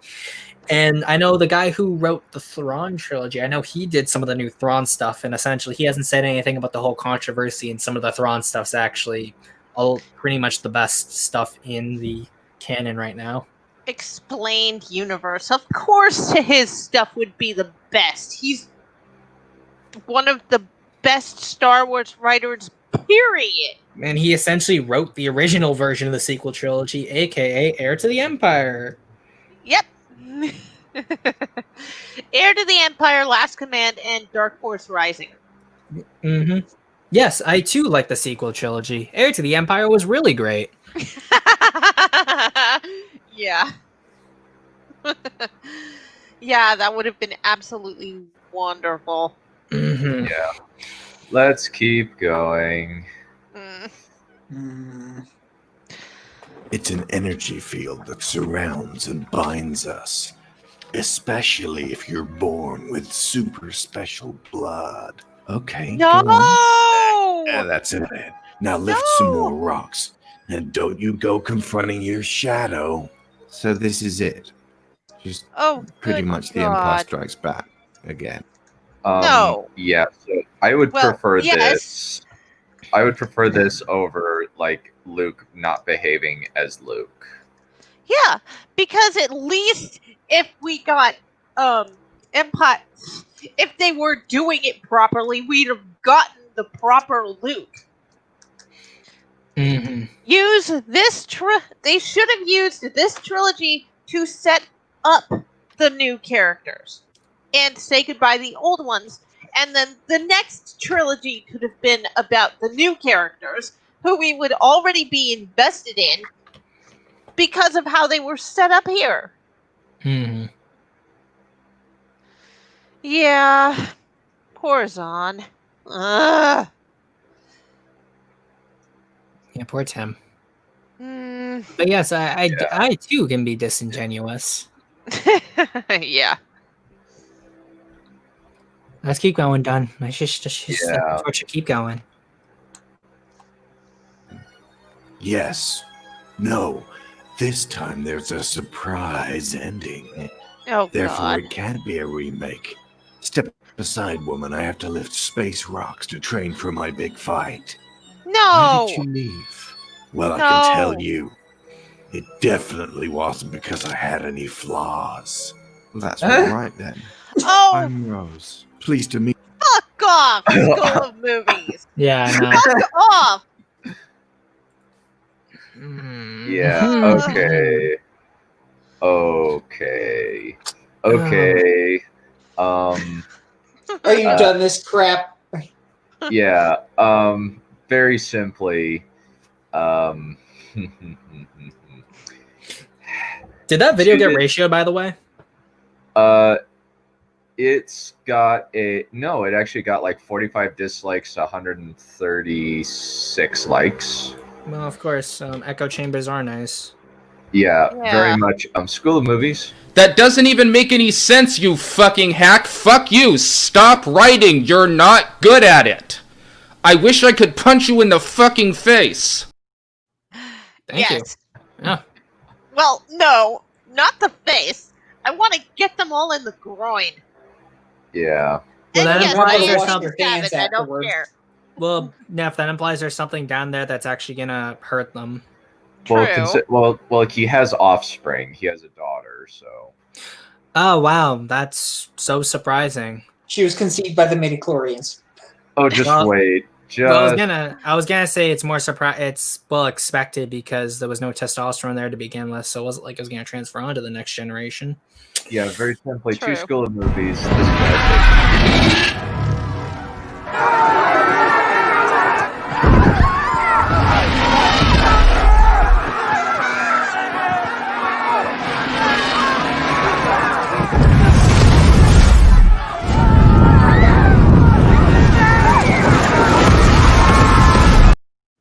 Yeah, Jesus fucking Christ. Yes. Yes. Yeah. I will I hate never you. not think of the socialism in practice meme. Yep. Yeah. Yeah. Yeah, I don't yeah, let me let's look. Like he hasn't gotten ratioed. Like I think that like he blocked a bunch of comments and like he like turned it off eventually and like he kept on like taking away comments. No, oh wait, it was actually less high, but the comments are turned off. Surprise, surprise. Ugh. Yeah, he turned These off people- both the like and dislike ratio as well as the comments on his All what these the people last do Jedi that. actually. The only time I've ever seen someone do that wasn't a nutcase was just this playthrougher that was doing an April Fool's joke, and I think they just didn't want the comments to spoil it. But it's like, this is like, oh my god, every other video you're doing it. I've seen some people do it to hide their videos from algorithms. Like if they're posting like 10-second Simpsons clip, they'll disable comments so that their video doesn't get lit up. Alrighty. Let's finish this up. Smudcast is in 17 minutes. Yep, let's go. Just all the way through. Come on. I'll be over here, not taking part in this story. Care to join me? I'd be delighted. Don't you two want to go to Canto Bight? Nah, doesn't seem like any part of that section might be important to the overall thesis of this movie. Plus, It's not. It was. Just keep going. Keep going. We got this. So that's a free. Yeah, that was for reference. That was a freeze frame. If it's blink and you miss it. Like, and he's like, so like what he's saying is that Canto Bight is important to the overall thesis of the movie. Movies do not have theses. They are not academic essay papers. If you try to have a movie that does have that tries to be structured with a thesis, then probably there's going to be a lot of context in your movie that's going to muddle that thesis. So, Yeah. And it was, in fact, very, very muddled. yes, excessively. There was not Star a Wars theme is- in that movie that wasn't contradicted by the movie itself. Yeah, Yeah. Star Wars is for everyone. Except white guys. Yeah. Well, it's like It's kind of that is- niche. Yeah. It's kind of niche. It's kind of not. But what Well, we Star Wars is mean kind of- by Star Wars is for everyone is that there's an element that people can like. yeah, I think that part of the issue is that these people want it to be more actively political. They also want specific. They also are very forgiving and they're very biased. politics is how you kill a fandom. I think also they want female characters. They love Terminator Dark Fate. A lot. Of course they do. They have no Of course taste. they do. They loved the movie that completely destroys. Terminator dank fart. Yeah. You've never heard that one? Yeah. No, I've not. Yeah, But- that movie's movie- so bad. And it's mostly completely just destroys Sarah Connor. Who Yeah. It Yeah. ruined we Sarah tell- Connor. It ruined John Connor. It ruined the Future War. It ruined the Terminator. Yeah, it ruined the Terminator, specifically the T-800. The Yeah. Rev 9 is really dumb. we just finished it a while back. We finished that about 37 minutes ago, and now we're just wow, we're 7 minutes into talking about this stupid video, and we're only halfway through. Writing in Let's the keep POV going. of We a gotta keep stupid going. person. Yeah, let's keep going. so our plan might not work, and plans have to pay off. What Plans about in have to pay- Empire when they go to Cloud's? Shush, holographic tiny butthole eyes woman. Make me a Finwich. You drop it. Dude, I would love a Finwich. That's basically what she is. Actually, unironically, I kind of want Del Boyega's character to have actually said that, make me a Finwich. That would have been funny. It's just so out there. No, I would have loved it. Right as he came Yeah. back up to fight Phasma, just make me a Finwich Chrome Dome. Oh, that would be funny. Yeah, I think the kind of the part they're saying plans don't have to pay off. Yes, they No, do. I don't think that they do. I don't think I you know think what pay off means. No, plans don't have to pay off necessarily, but if you're gonna make a film with a thesis, don't have a story with like so much contradiction. Most people don't know what a plan is. Also, I think one of the issues is you can excise Canto Bite from the film and nothing changes. Not only does nothing change, the movie gets better for it. Also, there's marginally. Also, the thing is, the characters, you could still have the shot of the boy and without Canto Bite. Mm-hmm. That's what they're mainly saying, that Canto Bite is great because of that one shot of the boy pulling the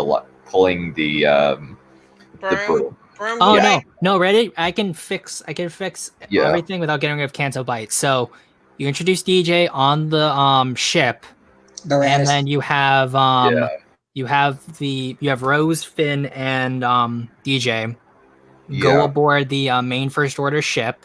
So then the same thing, they all get captured. You find that DJ's a mole, not just some random like D-bag. That whole sequence goes off the same way. They land on Crate, and you literally have everything happening on Crate, and then with the boy, instead of it happening from seeing him on Canto Bite, you just see him either on a place that's similar in terms of appearance, but it's still on Crate. And you just see the ship going off. You can pull the broom. You still have the whole Star Wars is for everyone, not like it wasn't. And there you go. The film's a little bit more consistent because of it. Yes, Space Junk, the righted is intentional. I don't even think righted is a word. It's not. It's not. He's being It's a cheap shot. Yeah. Again, because that's all this guy can do. Yeah. And also like he's saying like plans don't have to pay off. They have to have a point in the story. There was a reason why they went to Cloud City. It's set up to payoffs. They went to like, Cloud City to have the hyperdrive fixed. Which they did. However, they got betrayed. That is not the plan failing. That is somebody else made a better plan. Yeah, somebody else made a better. It's competent characters going up against competent characters.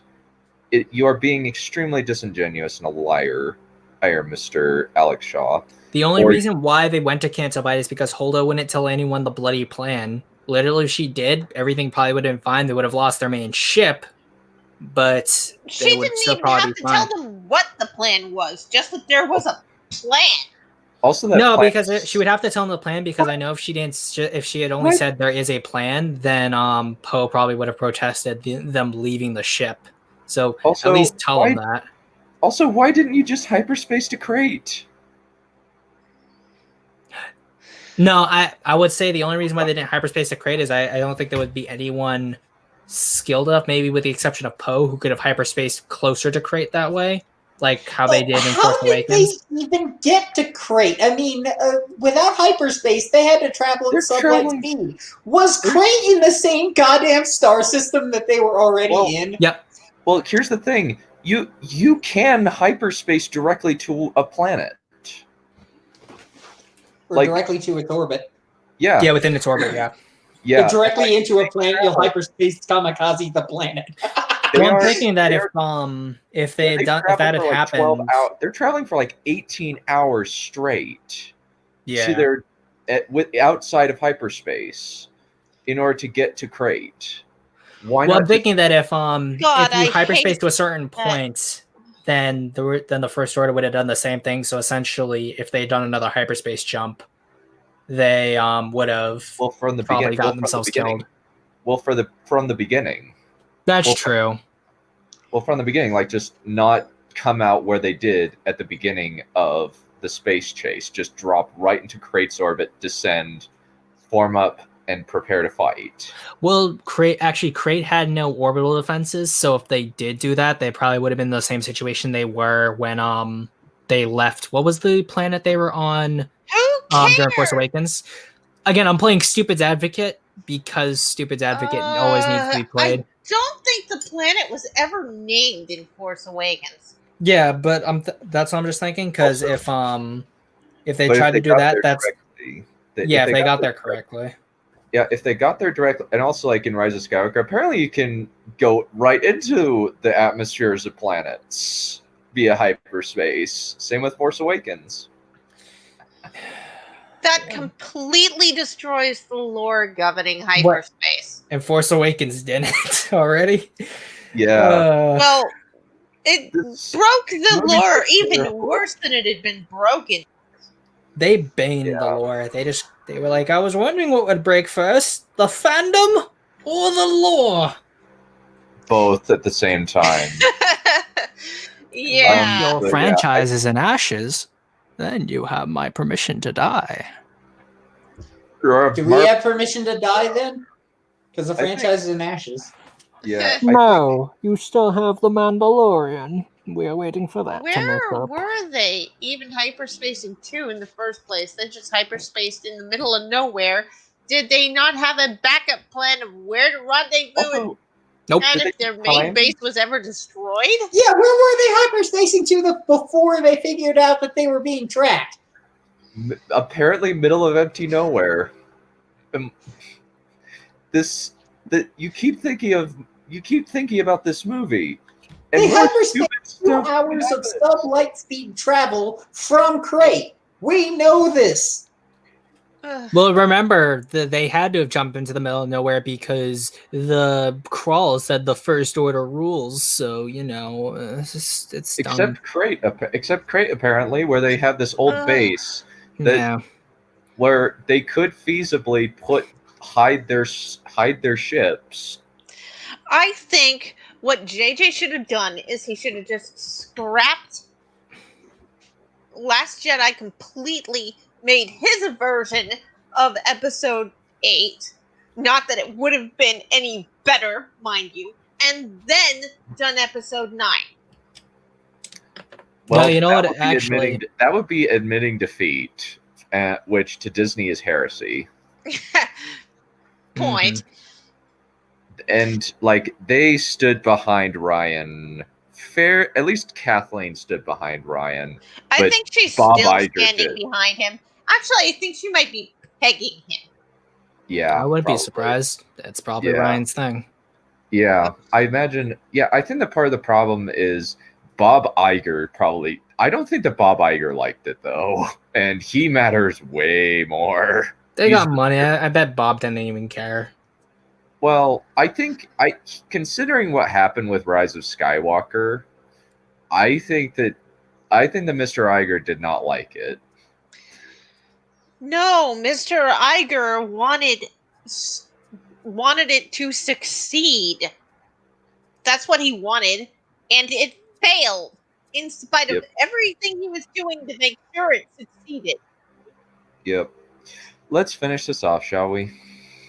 Mm-hmm. Okay. Yep, let's keep going. Mirror of Erised, show me my parents. Hello Oh there. God. I'm Obi-Wan Kenobi, and I'm a Ugh. Star Wars. I'm confused. I'm 19 years old, and you died like 34 years ago. I'm as puzzled as you are. How did it happen? You know that Good God. Immaculate Conception. We were spawned not- Anakin, the Oh Force no. homunculus. That No. Immaculate Let's just keep going. We got a few more minutes. Let's just keep going. spawned He Anakin, would be her the Force granddaughter. homunculus. She would be his granddaughter, not his daughter. Oh, just wait. It gets stupid. Keep going. It Yes, isn't turns stupid out yet. it was just a Force ghost. Forced himself on Shmi, and then mind tricked it out of her head, just like motherfucking Superman. But who was What? my mother? Well, as you know, there was only one woman in the whole galaxy, and that's the way it should be. Leia. Leia is my mother. Oh Lay your God, feelings no. Oh my God, how stupid is that? No, if you want to do it that way, then just make her Jaina fucking Solo. Yeah, literally. Rey is worse, Jaina. Also, wait, Rey is actually supposed to be 19? Yes. She's What? supposed to be 19. What? I'm older than Rey? What? Yes.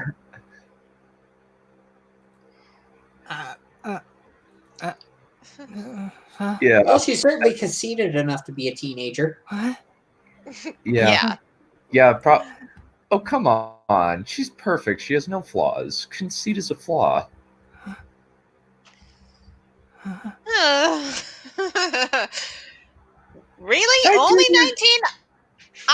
19 and she doesn't look 19. I know many 19-year-old girls. She doesn't look like it. I mean, Well- Luke was apparently 19 during A New Hope, but at least Luke kind of looked 19. Ray, Yeah, like, and I thought Ray was like in Carrie her Fisher 20s. definitely was 19. Yeah. Yep. Let's keep going. Hang on, that makes Kylo my half-brother. Yes, it does. Damn. Oh, not to worry. We Jedi are all about keeping Force-strong bloodlines pure. Ugh. No! No, Ray, wait. No! Let's keep going. Yeah, but let's just keep going. I want to get to at Well, least 5 I minutes. suppose if he can stop being such a whiny little bitch mama's boy. Yes, that's the spirit. Princess Leia, watch out. Cut. They think, yeah, Fuck he you, kind of Mr. is. Movies. Yeah, they're terrible. And like this is just so ridiculous that okay, let's go through it. Kylo Ren is a psychopath, but he's not Yep. even a well-written psychopath like Joffrey or definitely Hannibal, not.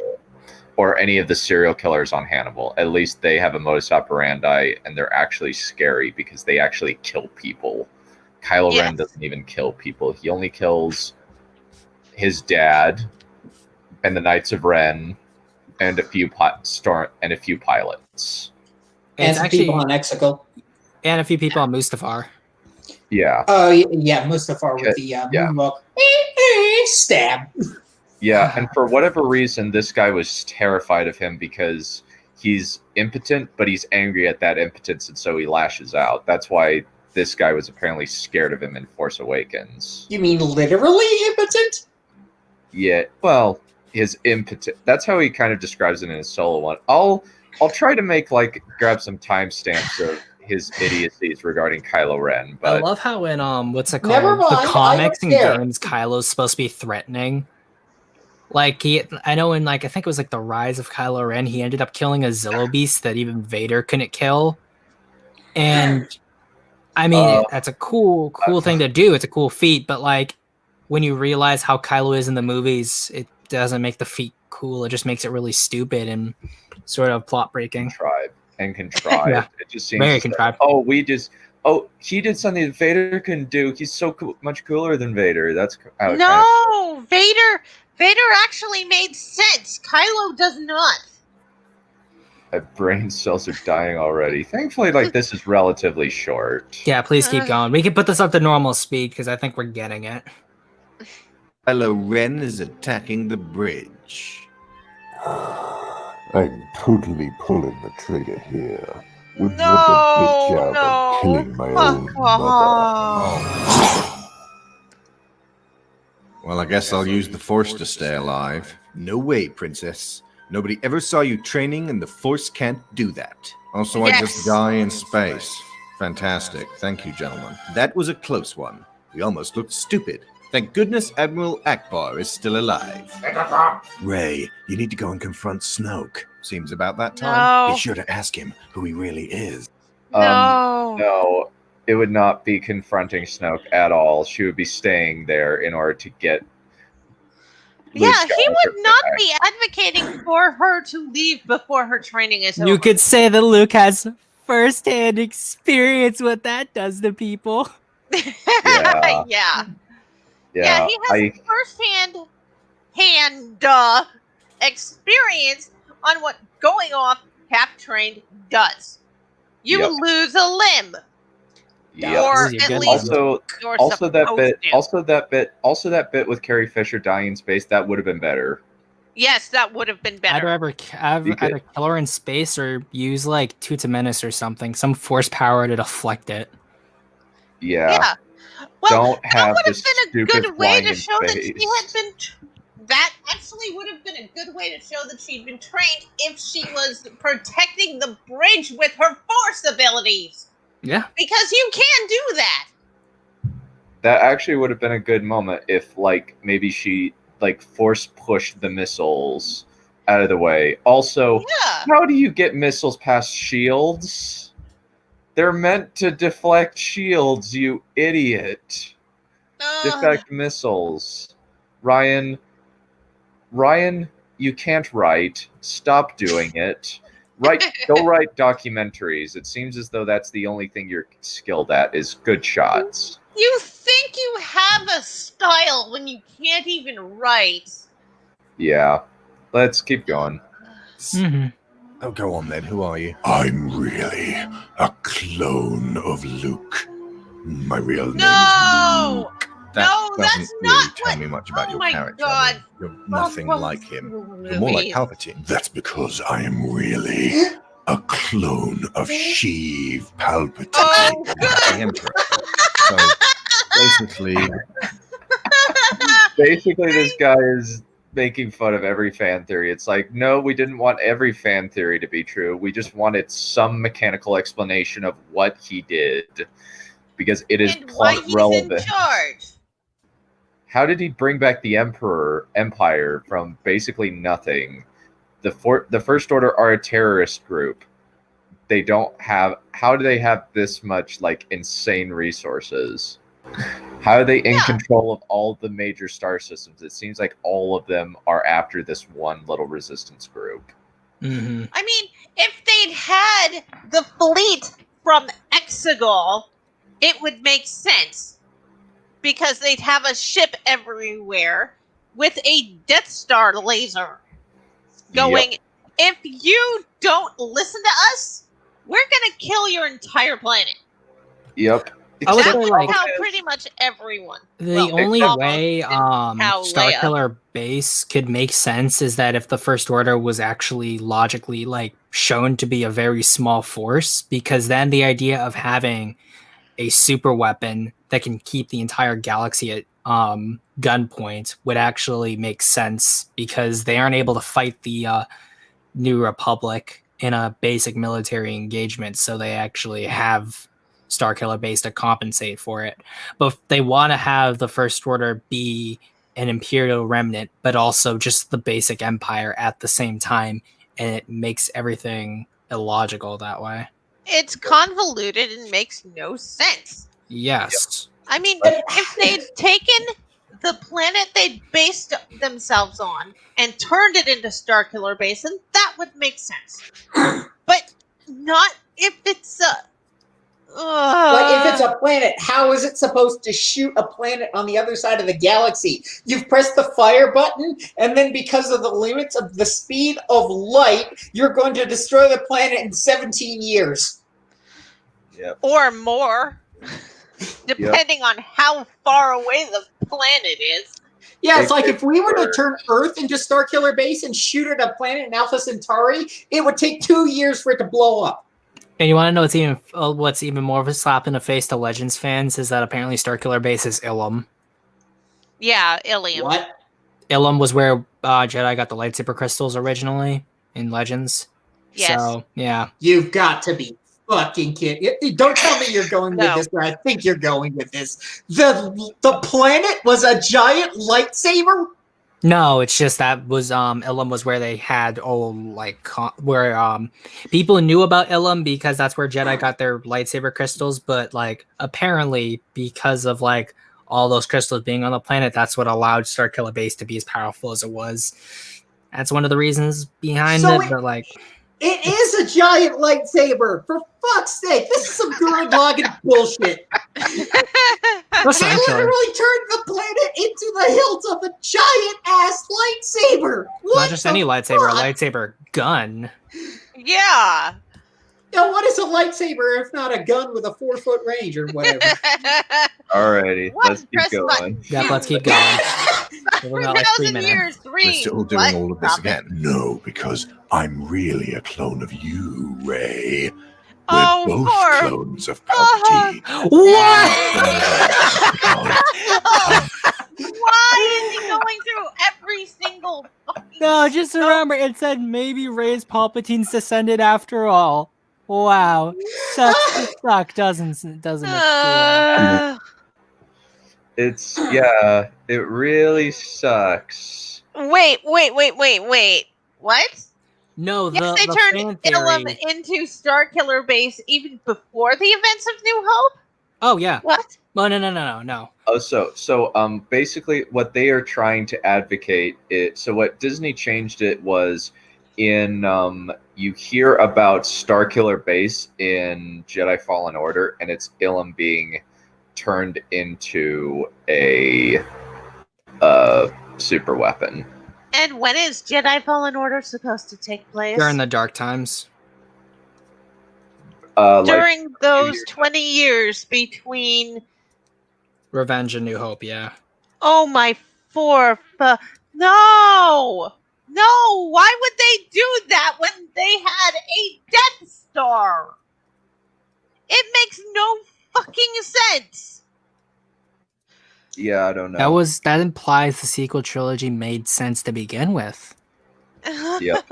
Let's keep going. We got 3 minutes left, and it shouldn't be too bad. Really? Mace Windu. I don't know who that is. Actually, I'm really Mr. Jar Jar Binks. Like the robot my- chicken sketch?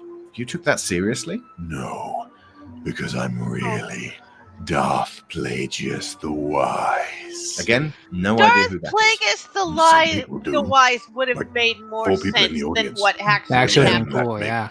Some people do. Just the Wise. Again, no idea who that is. Some people do. Like 4 people in the audience.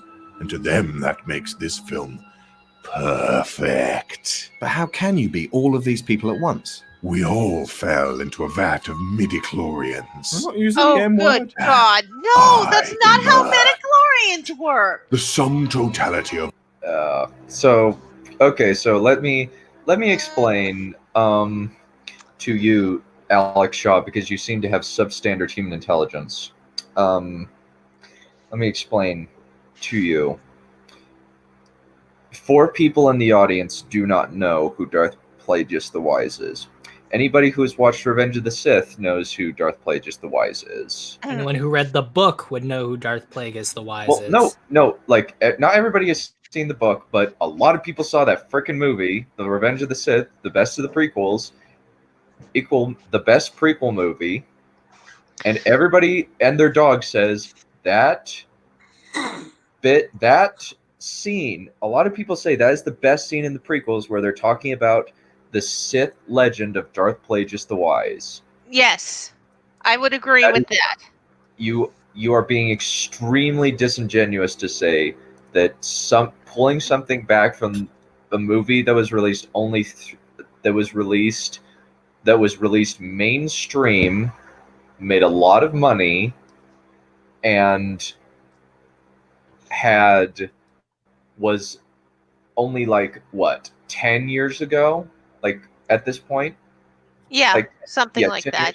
Yeah, that is not the same as the Lord of the Rings movies making a reference to Melkor, Sauron's boss. That is very different. It was only 2 other Star Wars movies had come out after Revenge of the Sith, between Last Jedi and between Revenge of the Sith and Last Jedi. So, to say that 4 people in the audience know who Darth Plagueis the Wise is extremely disingenuous. Mm-hmm. Yeah, it's like we don't know exactly who he is because it's not really because there was only so much time in a movie you have to focus on things. But most of the people who watched that movie would have gone on to read the Darth Plagueis books. Yeah. Yeah. Like, so people are aware of this person. Like, they don't know a lot of details, but they are aware that he exists within canon. Yeah, it's the same as Just Right saying not everybody knows what a Y-Wing is, and not everybody knows what its military purpose is. And we that's know the excuse for Ryan exactly what a Johnson. Y-Wing is because everybody who has watched the original trilogy knows exactly what a Y-Wing is. And that's a whole lot of people. Yep. Mm-hmm. Let's keep going. of over 9,000 force points. Oh, And that good means God. that They everybody's actually did fan that. theory was correct. What the And nobody's was. It's a zero-sum game, child. That's not how a zero-sum game works. Silence! Make Oh me my a Snoke. gosh. Thank God you're still alive. Private Holdo, what are you Thank doing? goodness. I was gonna Oh wrap my Oh, goodness. good. Thank Just keep goodness. going. We got this. our Just a little ship into the further. First Order fleet at hyperspeed. Everybody's favorite What have I purple told you hair about wonder. physics, woman? These No. things need to be explained by Scotty first. Attack the Hoth rebel Oh, base. good Give it God. everything you've got. No, wait! That's Luke Skywalker out there! Kill him. Oh, good God. They're actually using the... What the fuck? They're using the Battlefront He's racked 2 up footage. like 90 kills, and he hasn't died once. See how he battles Brienne of Tarth. So skillful. Luckily, she didn't die. Just like our supreme leader, she still has a lot of backstory to fill out. Now No. he's fighting Darth Maul. No. How is that possible? If you know your canon, it really does make perfect sense. You see, No, there it is this one issue doesn't. of one comic with a time hole. But the First Order are throwing everything in our noble and very fine army at him. How can he still be winning? He's a hero character. And Oh that my makes it God, fun. What no. I love is the fact is that in No, the little that's not how gameplay. that works. Oh no, I love the fact that in their little gameplay clip, he actually has no gameplay, it's just him running around the battlefield because he's probably terrible at the game to begin with. So I mean, like if you're gonna put gameplay footage in, at least make it good gameplay footage. What is this Yeah. video? Is this supposed to be... What is this video? Is this supposed to be funny? I mean, he could have gone to... all right, what are ask- you doing to He could have yourself gone to today? one of the No, extremely proficient players at Battlefront Online said, "I need some footage of Luke being a badass for a video. Can you do that for me?" And Or then just it I would think be steal the it. purpose of fine. this video is I think the purpose of this video is to gather revenue for suicide hotlines. Yeah, probably. Well, it's like kind of like he put it like, okay, no, we did not want we did not want Phasma to fight Luke. That is so stupid. No, didn't- we did not. didn't. We didn't we don't- need Luke to fight anyway. All we wanted of him was to be Yoda. We just Also, wanted- also another problem is go for Yeah. it. Okay, I talked quite a bit. Yeah. No, you're good. You're good. Go keep going. So, okay, another problem is kind of saying that he's saying like that Brienne that Phasma and Snoke are still alive, they have a lot of backstory to fill. Snoke had a lot of backstory to fill. Yes, you are strawmanning and you're being extremely disingenuous. Phasma, I don't care about Phasma. Phasma I don't doesn't care about Phasma either. Yeah, she can She's die. We just don't care. She can die. We don't care. It is not us that is pushing Phasma. Disney is pushing Phasma because that's their best selling. That was their best selling toy. I kid you not. That was their best selling toy. I'm They aware. should have just gone with Phasma as the dragon. Because then they could have had a competent bad guy and a competent woman. Okay. Okay, so Godzilla in a Scarf. Basically, this is a straw man video of what a person who called School of Movies, his name is Alex Shaw, thinks that has assembled all of these straw man arguments against The Last Jedi. He calls them legitimate arguments against the fans and has turned it into a parody video, giving us what we wanted. It's newsflash, it's not. Yeah, it's not, and he's being extremely disingenuous. But yeah, it's like Lego Star Wars footage in order to fill in scenes. Yeah, because this came out like while The Last Jedi was still in theaters in the middle of January of 2018. And we're nearly finished, so... In our noble and very fine army at him. Noble and very fine. Nobody wanted them to be noble and very fine. You're an idiot. I know what very fine refers to. Yeah. Oh. Like, This is such a bad take. yes. You expected a good take from this species? No. Yeah. Yeah, they're... This, Yeah, it's like I had a bunch of ideas on how you could fix The Last Jedi, but I'm not going to freaking tell them or anybody. Nobody cares. Yeah. Editor Nobody fired. cares. Everything Everyone he hates deserves. this movie. Well, everyone who matters. Yeah. for whatever reason, my family like it, and they like always play devil's advocate with me when I say that The Last Jedi is badly written. And it's really but annoying. you're the writer and they're not, so you know better. Well, the thing is, they don't believe in objectivity. They think that all value judgments are subjective. I hate. Well, but if that's what they believe in, then why are they being subjective assholes in videos like this? It's like, Well, oh yeah, yeah. it's subjective, but Yeah. you're wrong. It's subjective, but you're wrong. It's like, well, It's you can't because have your it's- cake and eat it too. It's because they're arguing from a moral perspective. Mm-hmm. Morals can Well, be Yeah, you're okay, an that logic asshole. was more than this the video value deserved. judgments are stupid. Okay. Well, it's not like. Well, it's basically like there's like that anybody could say like, oh, it makes sense to me. That's because of this, and this. And it's like, if you have good references, that means you're being objective. Yes. I hate that. It's like, Yeah. yeah. So do I. Partially it's It's because like, it's partially because my dad is a logic teacher, or at least like he teaches people how to take the LSAT, which is the logic test. Like he's very good at arguing, but like it's just like I just can't agree with his position because there has to be some measure of craft. We wouldn't be teaching something if there was no objective way to find quality. Mm-hmm. yeah. I've had lots of I've had English professors. I mean, not English. No, yeah, English for creative Like- writing. I've had English professors say that yes, art is subjective, and then on my way out, I was like, no, I think that there are certain qualities of art that can indeed be measured logically. And I just remember them giving me a dirty look, but I truly believe that.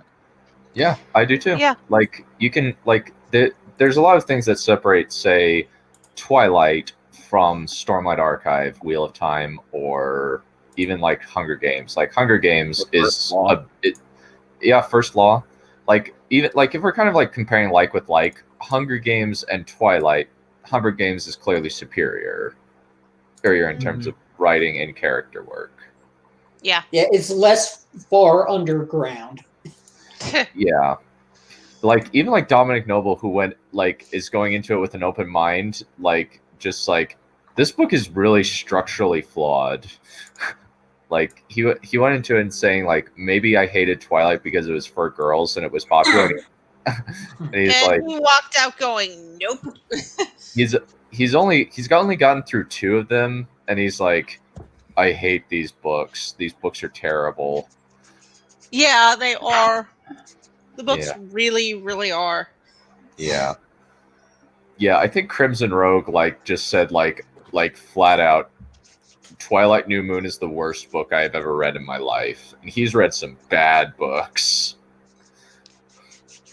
Yeah. I'll be honest. I like when you talk about Hunger Games, like books like Hunger Games and Divergent. I recall enjoying them actually. Well, yeah. Yeah, that's why I'm Divergent saying is that. actually That's why I'm saying Divergent is better written than Twilight. Yeah, It's very that's why I'm enjoyable. Yeah, that's why I'm saying that. Like I've listened to all of the Hunger Games books, and that's why I'm saying that Twilight. Like if you're comparing like YA to YA, Twilight versus Hunger Games is superior from a craft level. Yeah. Mhm.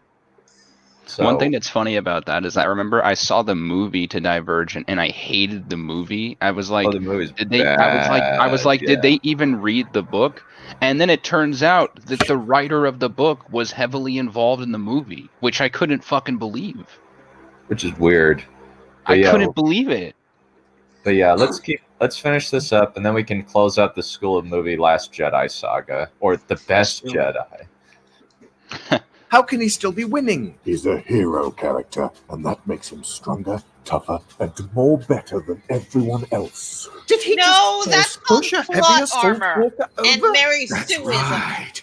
We win, bitches. Now I have to teach some men how to be Jedi.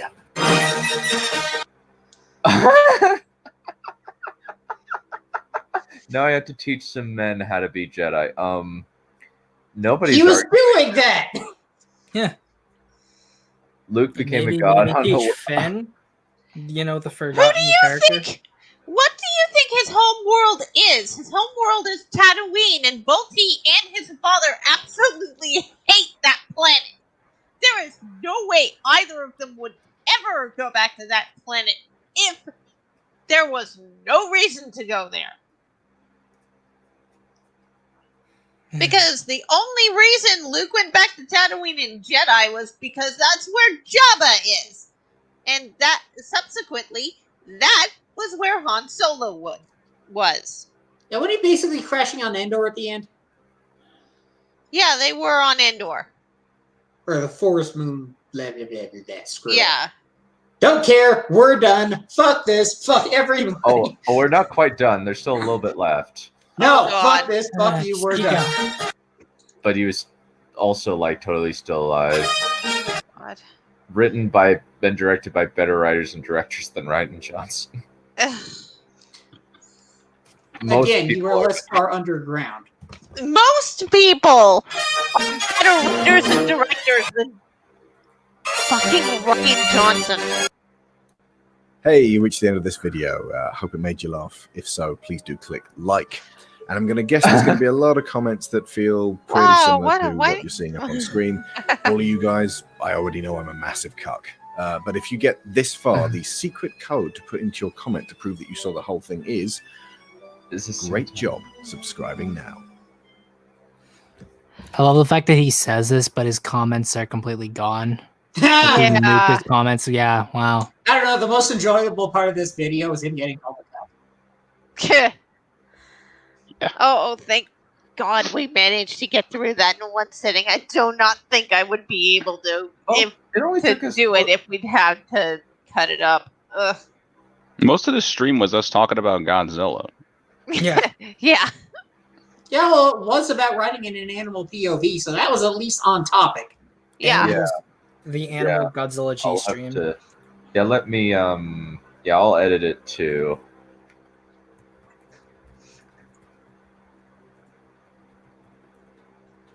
Also, apparently, there's news coming out that Rey was originally actually supposed to be a Palpatine. Well, no, she was originally supposed to be. Well, actually, she was originally like they had no plan. They thought like they toyed around. According to Daisy Ridley, they were toying around with Kenobi connection in the first movie. Then it was officially nobody in Last Jedi, and then at the beginning of filming Rise of Skywalker, she got asked by JJ, "What do you think about Palpatine?" And she's like, "Oh, cool." And then, but even then, she had no idea because it kept changing. But guys, the sequels were well thought out and executed. No, they were not. You're just a sexist man. Meh. How dare you misgender our token female? Exactly. Don't mess with our token female. Yeah. Don't mess with me. I've got claws. And a newspaper. Yes, that too. The holy newspaper of Neph. The Neph paper. Alrighty. Well, thank you all. I gotta hop off, get some make some lunch, and that'll be all. I'll see you guys later. But for right now, I have to say, what? Come on. Go! Holy shit. Okay, we're going. Go!